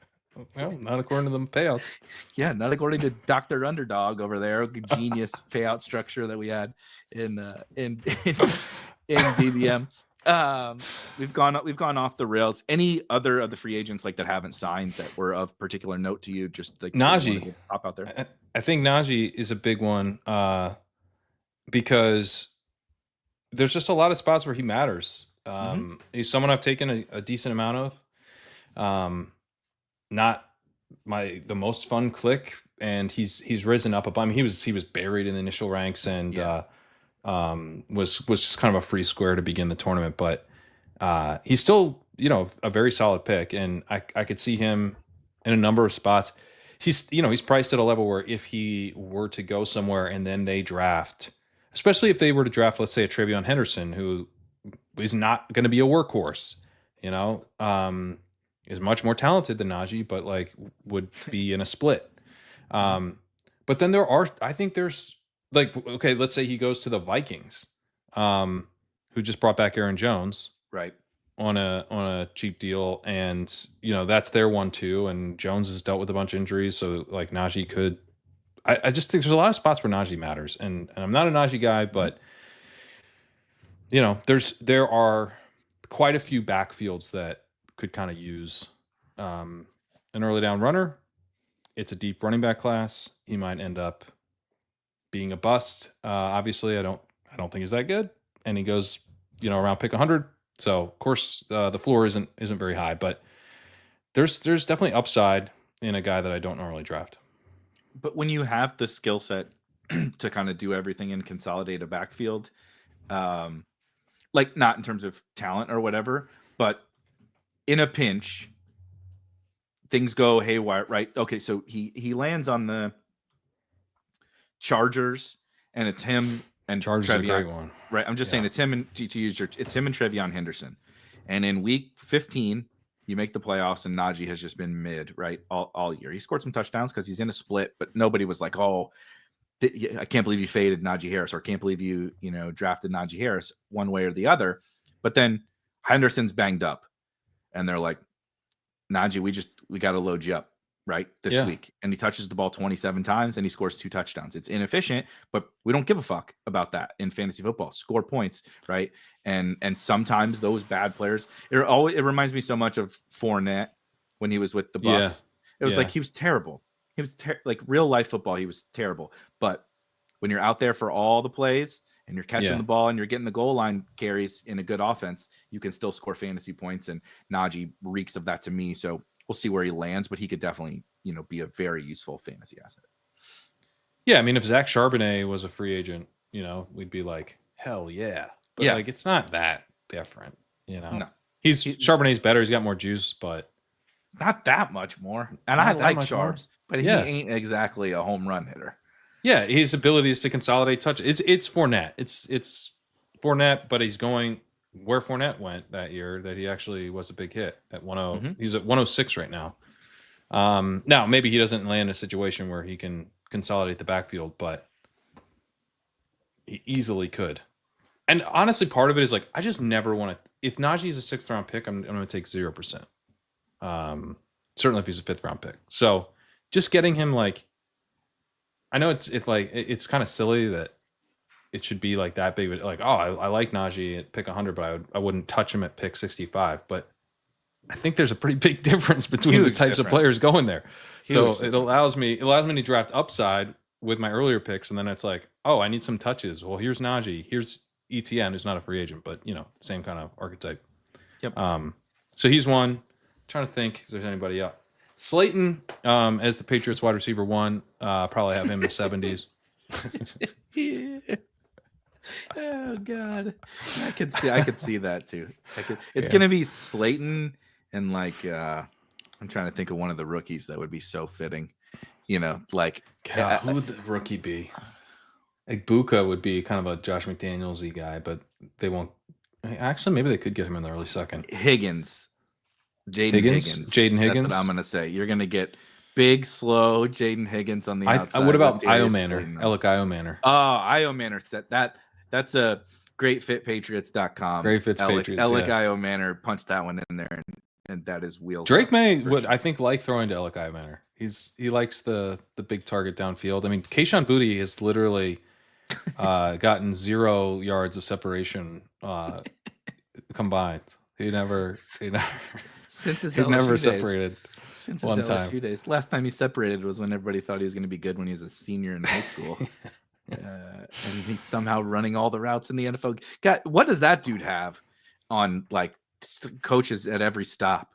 This dude must have blackmailed. He hired a PI to blackmail every coach along the way to play him, despite sucking so bad. Maybe he's just a really good guy. Javon Baker's a really bad guy, and Booty's a really good guy, I guess. I don't know. I don't know what's going on, but Booty can't be their wide receiver one. And currently, as we sit here today, hours into free agency, he's their number one. Yeah, hours into free agency, and Jake Bobo and Kayshon Boutte are the two wide receiver twos, wide receiver ones on these shitty teams. It's like you lift up the carpet. It's been too long since anyone did that, and do not like what you find. You know who shocked me a little bit today? Maybe it was just because I was surprised to see the name, particularly so early in free agency.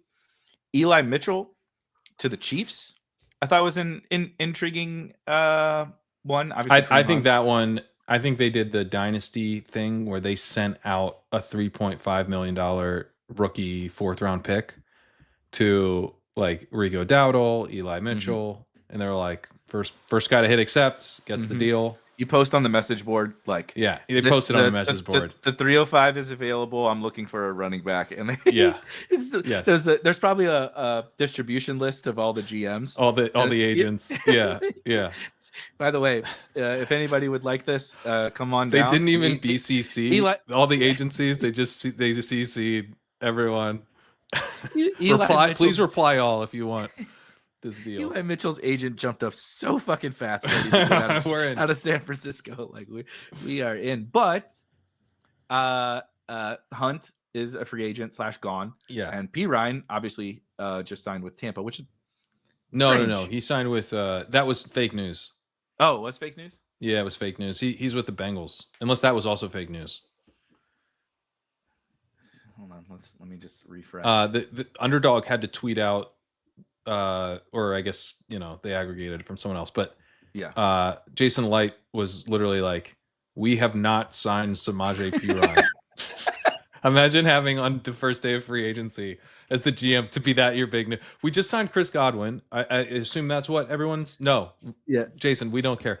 Did you sign Samaje Perine to an absurd when deal? Is your Samaje Perine press conference? And he's like, Samaje Perine, what the fuck are you talking about?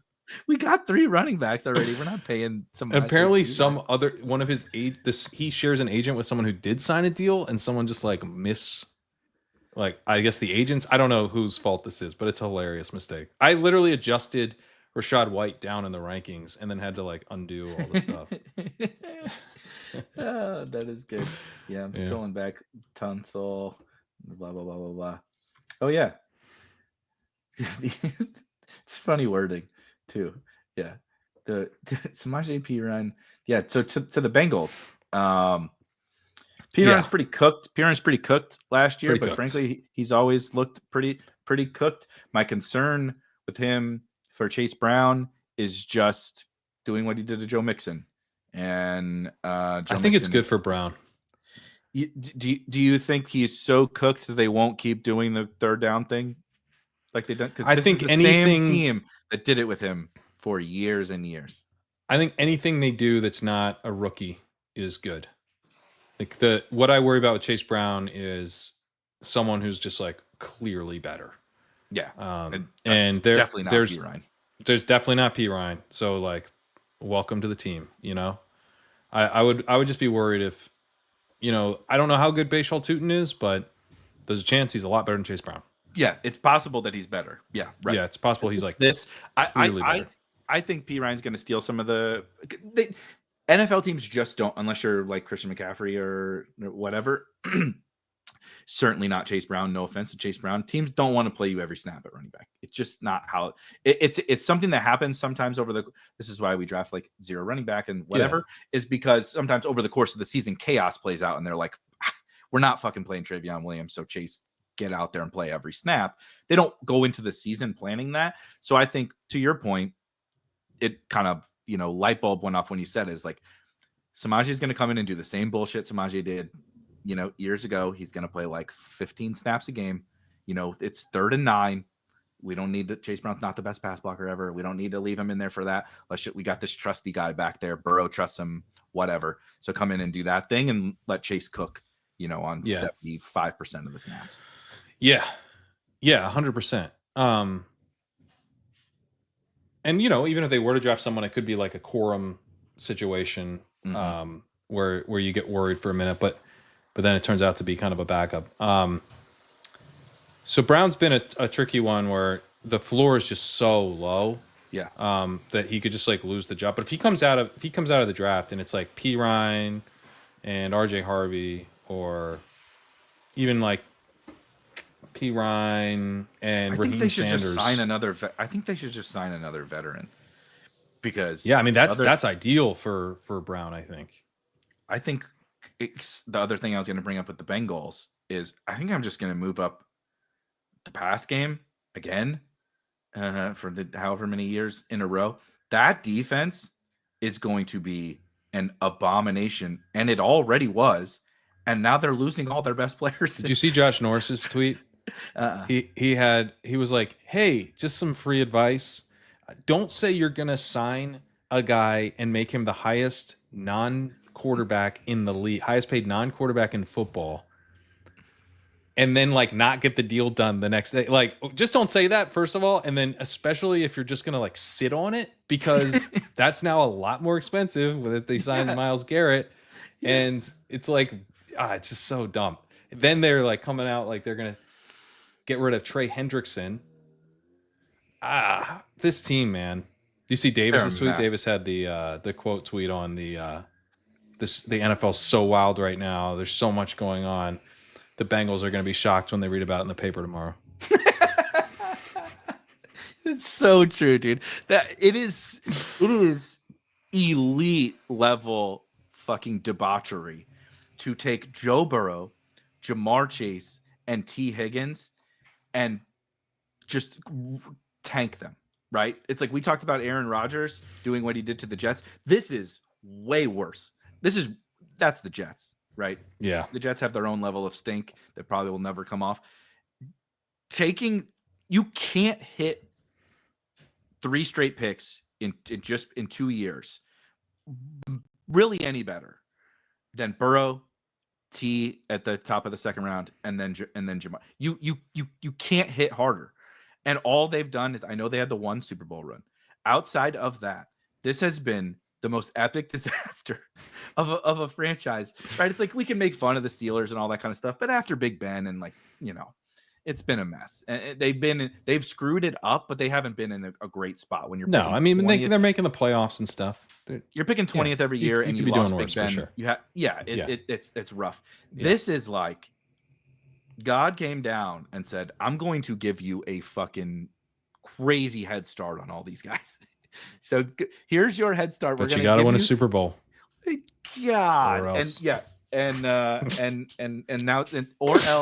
or else you get to go. You know what? You know what happens. What do you think Zach Taylor's punishment is going to be in the afterlife for fucking up this gift from God? Because it's got to be bad.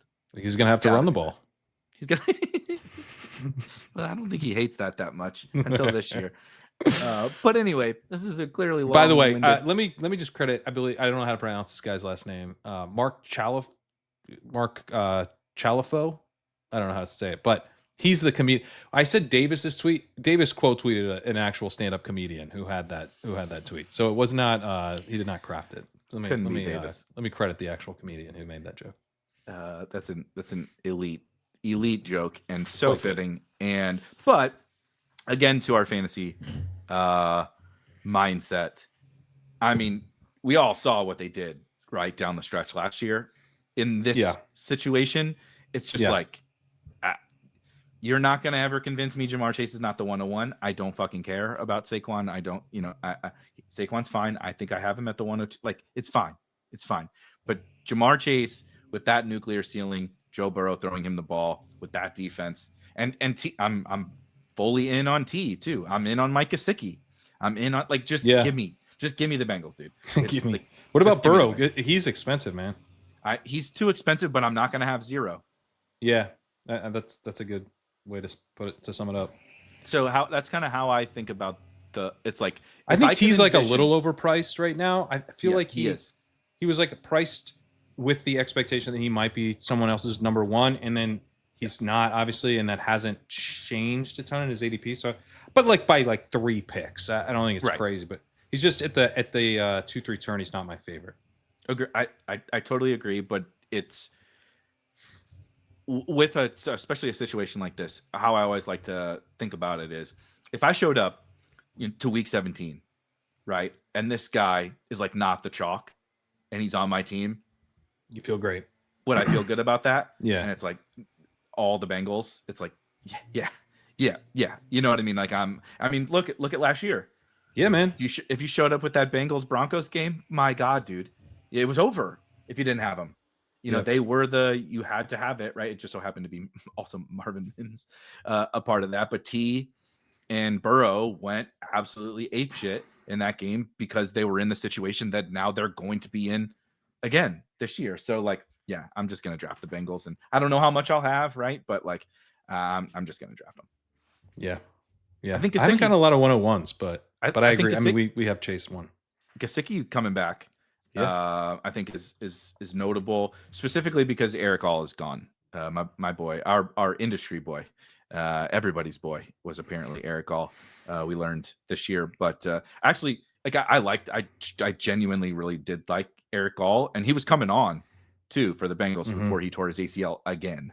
So he's cooked. I don't expect he'll play this year, and they don't have the assets to go get another tight end. I think that's why they brought Gesicki back. They gotta just draft all defense for the most, unless they're just gonna say fuck it and let's draft all offense and go try to win every game 55-45 or something. But yeah, I think the offense looks good in terms of, like you said, I think a running back could come in and hurt Chase Brown, but with the Perine signing, I'm feeling better about that. And we know it does make me feel a little better. Just like we know what we're getting with the wide receivers. I think I know generally what I'm getting with Gesicki, which is like not super sexy, but he had games with a shit ton of targets on this offense. So I'm in. Again, like I said, Bengals, wheels up. Wheels up. Yeah, I'm with you. All right. Anything else before we get out of here? I don't think so. Put in the comments who you think the Patriots should sign. They should do, if 18 million is too much for Olamide Zaccheaus. If you think Noah Brown, more or less than 13 million for Noah Brown. I do think Noah Brown feels like a great Patriot. Noah Brown feels like an awesome. Noah Brown, Kayshon Boutte, and Pop Douglas, brother. Get ready. I just hate that I care. I hate that, like, them signing Noah Brown for like 9 million, and then they're like, yeah, we figured it out. It's Noah Brown. Is this gonna bum me out? I hate that has an emotional impact on me. But you know what it is, right? This is like when I don't mean this because everybody does this. So I don't mean it to be sexist, but I always think about it with memes about like the woman goes shopping and she's like returning something, and it's like you paid for it already, and then you go back to Target or whatever and you return that shirt, and it's like, well, I just saved $25, so now I'm going to go spend it, and it's like, oh, you're going to spend the money again. You spent it, right? Or like I didn't. Oh, I was going to go out to eat and I didn't go out to eat, and so now I have that extra money. That's just what happened with Godwin. They saved the money on Godwin. So now let's go get Noah Brown and Darius Slayton and Olamide Zaccheaus, and we'll spend the same money. We'll get 3 guys for what we would have spent on Chris Godwin. It's a deal. It's a highway robbery. In this case, they were about to go out to like a very nice meal. It got canceled. Their dinner date said, unfortunately, I will turn down $20 million to not go out with you tonight. And they said, cool. And then they found a buffet across the street. It's like you asked a girl out to the most expensive steakhouse in your city. Yeah. Right. You got to get the reservation far in advance. You're going to spend a whole boatload of money. And she disliked you so much that she said no. And she went with another dude to fucking McDonald's for dinner. Her ex.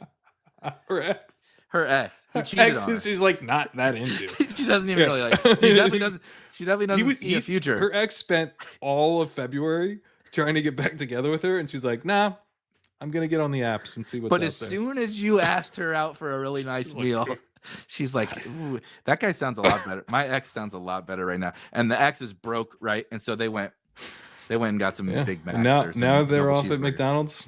They're gonna be firing their cannons later.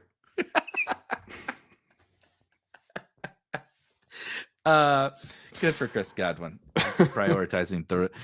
He's a real one. Chris Godwin, by the way, injured in that week 7.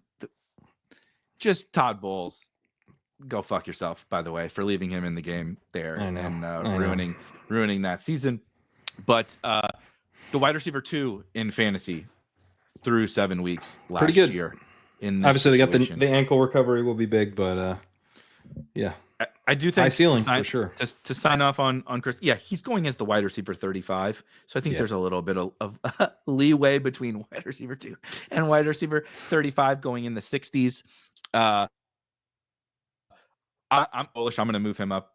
I'm ahead of that, but I'm going to move him up a little bit more, specifically because he's been rehabbing in Tampa with the Bucs guys.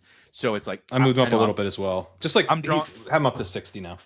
I'm drawing lines that may not exist, but you have to imagine if the Bucs have been involved in his rehab process, they wouldn't, if they were worried about the ankle recovery, they would not have offered him a contract. I know he took a discount to stay there, but still, if they were like, I don't know if he's ever going to be the same again, I don't imagine that they would pay him a hefty amount of money. It's a good point. Yeah. I mean, I also think like if we start to get reports that, he will be like, he's definitely going to be good to go week 1, then I think more of a 5th round type of value. So yeah. Because I don't think he'll be like 100% week 1. Obviously not the expert there, but it's like the Mark Andrews thing. Yeah. Yeah. He's going to have to come on. But if you're like not missing any games and he has a chance to kind of work back up to speed over the course of the early part of the season, that would even be a little bit of a boost from here, I would say. And R.I.P. Jalen McMillan. The poor Jalen McMillan bags, which luckily I wasn't really drafting him because I wasn't drafting a ton. I was I made sure to not have 0, but I was very scared of this. Me too. This felt like a very, very possible scenario in which Jalen McMillan is now definitely not worth the price. I think he's a fine player, but not particularly excited. We will get back into the swing of things here. I will say, there's going to be, if you're following me like on Blue Sky or in the Discord, there's going to be a lot of college basketball for me. Okay. So deal with it. This is my time. March Madness is my favorite time of year. And there's probably going to be a lot of F1 tweets.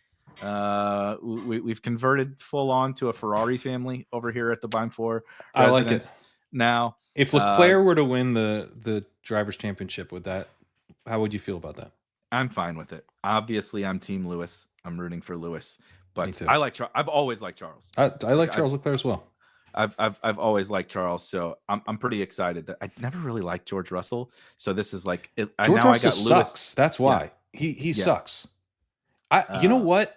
Here's one thing I know for a fact. I hate George Russell's politics. I've never once. I don't know what they are, but I know I don't like them. If you can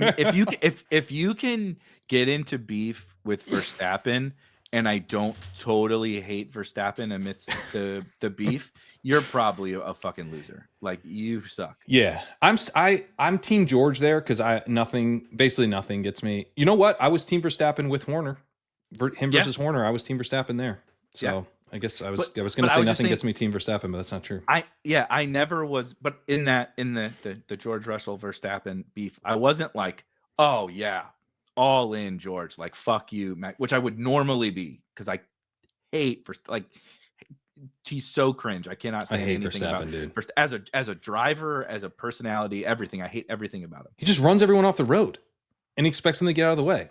We just rewatched. I think it was either season 4 or season 5 when Max won his first title, and that was the year that him and Lewis were wrecking like every other weekend. He damn near killed him the one time, and specifically my favorite wreck. That's not the right phrase, but Max had a pretty gnarly wreck. But same thing, they're both coming around a corner, and Max just does his Yep. straight turn in and Yep. cut Lewis off, and then they're complaining that it was He complains. Lewis's fault. Yeah. I'm like, Yeah. what, buddy? What's he you're doing? trying to kill yourself. Yeah. The thing that's frustrating about Verstappen is that he's an incredible driver. Yeah. So it's not like you can't say like this dude sucks, he's overrated. He's like properly rated, but still sort of overrated because he's treated like a god, and like one of his signature moves is running other drivers off the road. Right. If you let's say a Ferrari driver cannot win this year, we're removing them from contention of who can win the drivers' championship. Who would you anoint? Who would you select to be the drivers' champion? To be the drivers' champion? Yeah, and drivers' championship. And it can't be Ferrari. Well, clearly not Red Bull, and then I'm not into Mercedes anymore. So it has to be McLaren just because I want it to be realistic. Like I would probably say Gasly if I were to like say some. I didn't realize you were a Gasly guy. And actually, so I thought he got shafted by Red Bull, and then I think they've specifically. I'm an Albon guy because I think he got shafted. Same, right. So yeah. And anybody that goes like that now doesn't like Christian Horner and all that kind of stuff. Like I'm into. I like those guys. I'm very petty F1 fan is what I've learned. Oh yeah. But speaking of petty, why I specifically like Gasly and Albon, to your point, is not only do I think they got the shaft when they let them go so quickly, they for sure should have gotten a chance in these several last contract options, but they're being so petty about like Gasly and Albon both have proven it. And then to Liam Lawson, like, what the fuck are you doing? Like, that doesn't make any. If you're gonna let Checo go, yeah, there's Gasly there and there's Albon there who were a part of your organization, and you brought. There's also Sainz who they could have brought in, but he was a part of their organization early on as well. Yep. So it's the same issue. They're being petty towards these other drivers and always moving on to the next name instead of being willing. And I love Daniel Ricciardo, but Horner would always go back to he never gave up on Daniel Ricciardo, but Gasly and these other guys, he was like 10 races, see ya, you're fucking gone forever. Nothing you could ever do to recover. They're the Sam Darnold. Gasly's the Sam Darnold. It's like Gasly has won races. Gasly has made podiums in shit cars, and Red Bull didn't care. So I like those guys, but I'll say Piastri actually. That's what I was going to say too. I like Piastri better than Lando. So I like Piastri, and Piastri didn't get out of the way with Verstappen, which endears me to him forever. Also, he did some of the most daring passes on his teammate who was in contention for the drivers' championship after his teammate was forced to give him back a place. Yep. Which is outrageous behavior by his team, but still very badass by Piastri himself. So I'm into Piastri. Since you took Piastri, I'll say Liam Lawson. What'd be funnier than Liam Lawson winning and Verstappen not? That's a good take. I didn't think that deeply, but that is a good take. If Max lost to Lawson, holy shit, that would be absolutely. He might retire. He would definitely leave Red Bull. He would throw a fit of some kind. He's already been talking about planning out his. He might retire before Lewis. By the way, that's crazy. That's so funny. God, that would be great. So yeah, but Max is. Who do you think will win? I don't think Max is going to. Max just came out the other day, and I don't know if you saw this. Just came out and said at the start of the season, the Red Bull. He doesn't think the car can compete for wins. Wow. Yeah. Now, these guys talk, and sometimes that's nonsense, right? But Max doesn't really do the come out in the media and play the silly politics games. Like he's not Fernando Alonso or anything, right. Like in that way. But he came out and straight up said that, and so I'm like, they already kind of couldn't down the stretch last year. They were not anywhere near the fastest car. So I think it might finally be McLaren this year. Yeah, but they botched it so badly last year. It's hard to believe that they pull it off. But I think Leclerc might win. I hope so. I think ultimately he wins.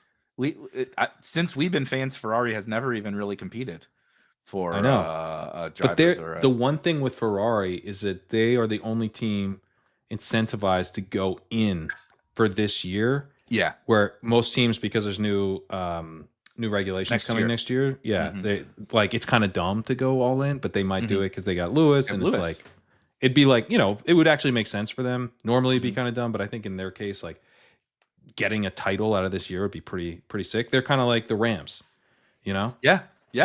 The Stafford Rams. That's a good comp. You just got right. Davante is Lewis. Puka Charles is Puka. That's kind of like Davante. I was saying Lewis is Matthew Stafford. I'm talking about the Rams when they actually won the Super Bowl.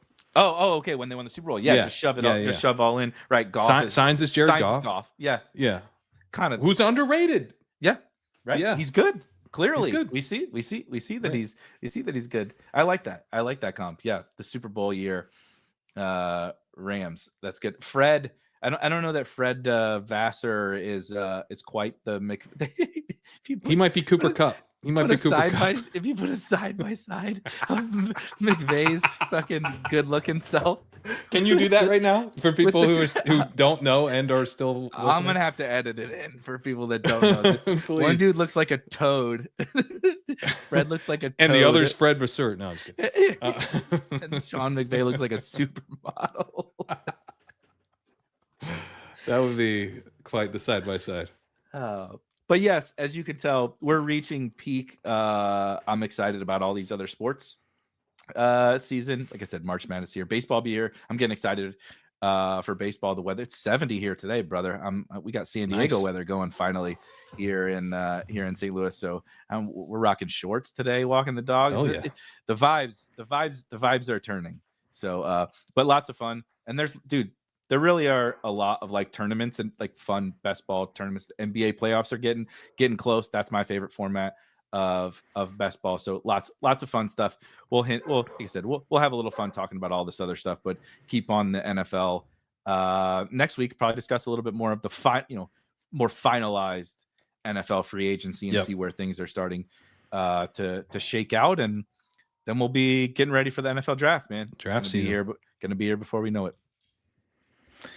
Yep, I would shout out some of the content on the site from Michael Dubner. He had 7 most mispriced players in best ball right now, and Jalen McMillan was on the list as a guy who had the risk that we just saw today.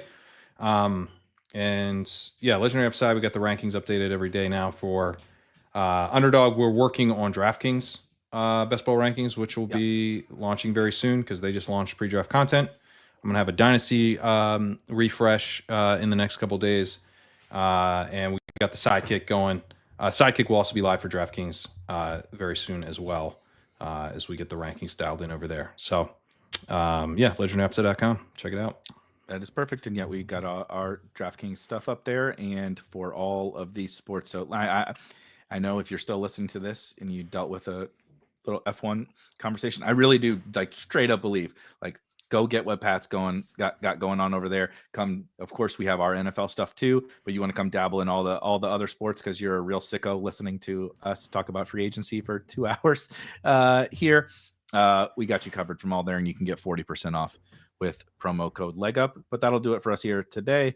Enjoy. It's conference tournament weekend. It's opening F1 weekend. My cousin's getting married this weekend, Pat, and I'm gonna try to find a way to watch the race still. Oh, my wife was like, "Well, we got to be home. You got to be home to watch the race." And I'm like, "I'll be home, but I don't know. I don't know what kind of shape I'm gonna be in to be watching the race at midnight my time." But we'll be back with another episode next week, and everybody enjoy your week. See ya. Peace.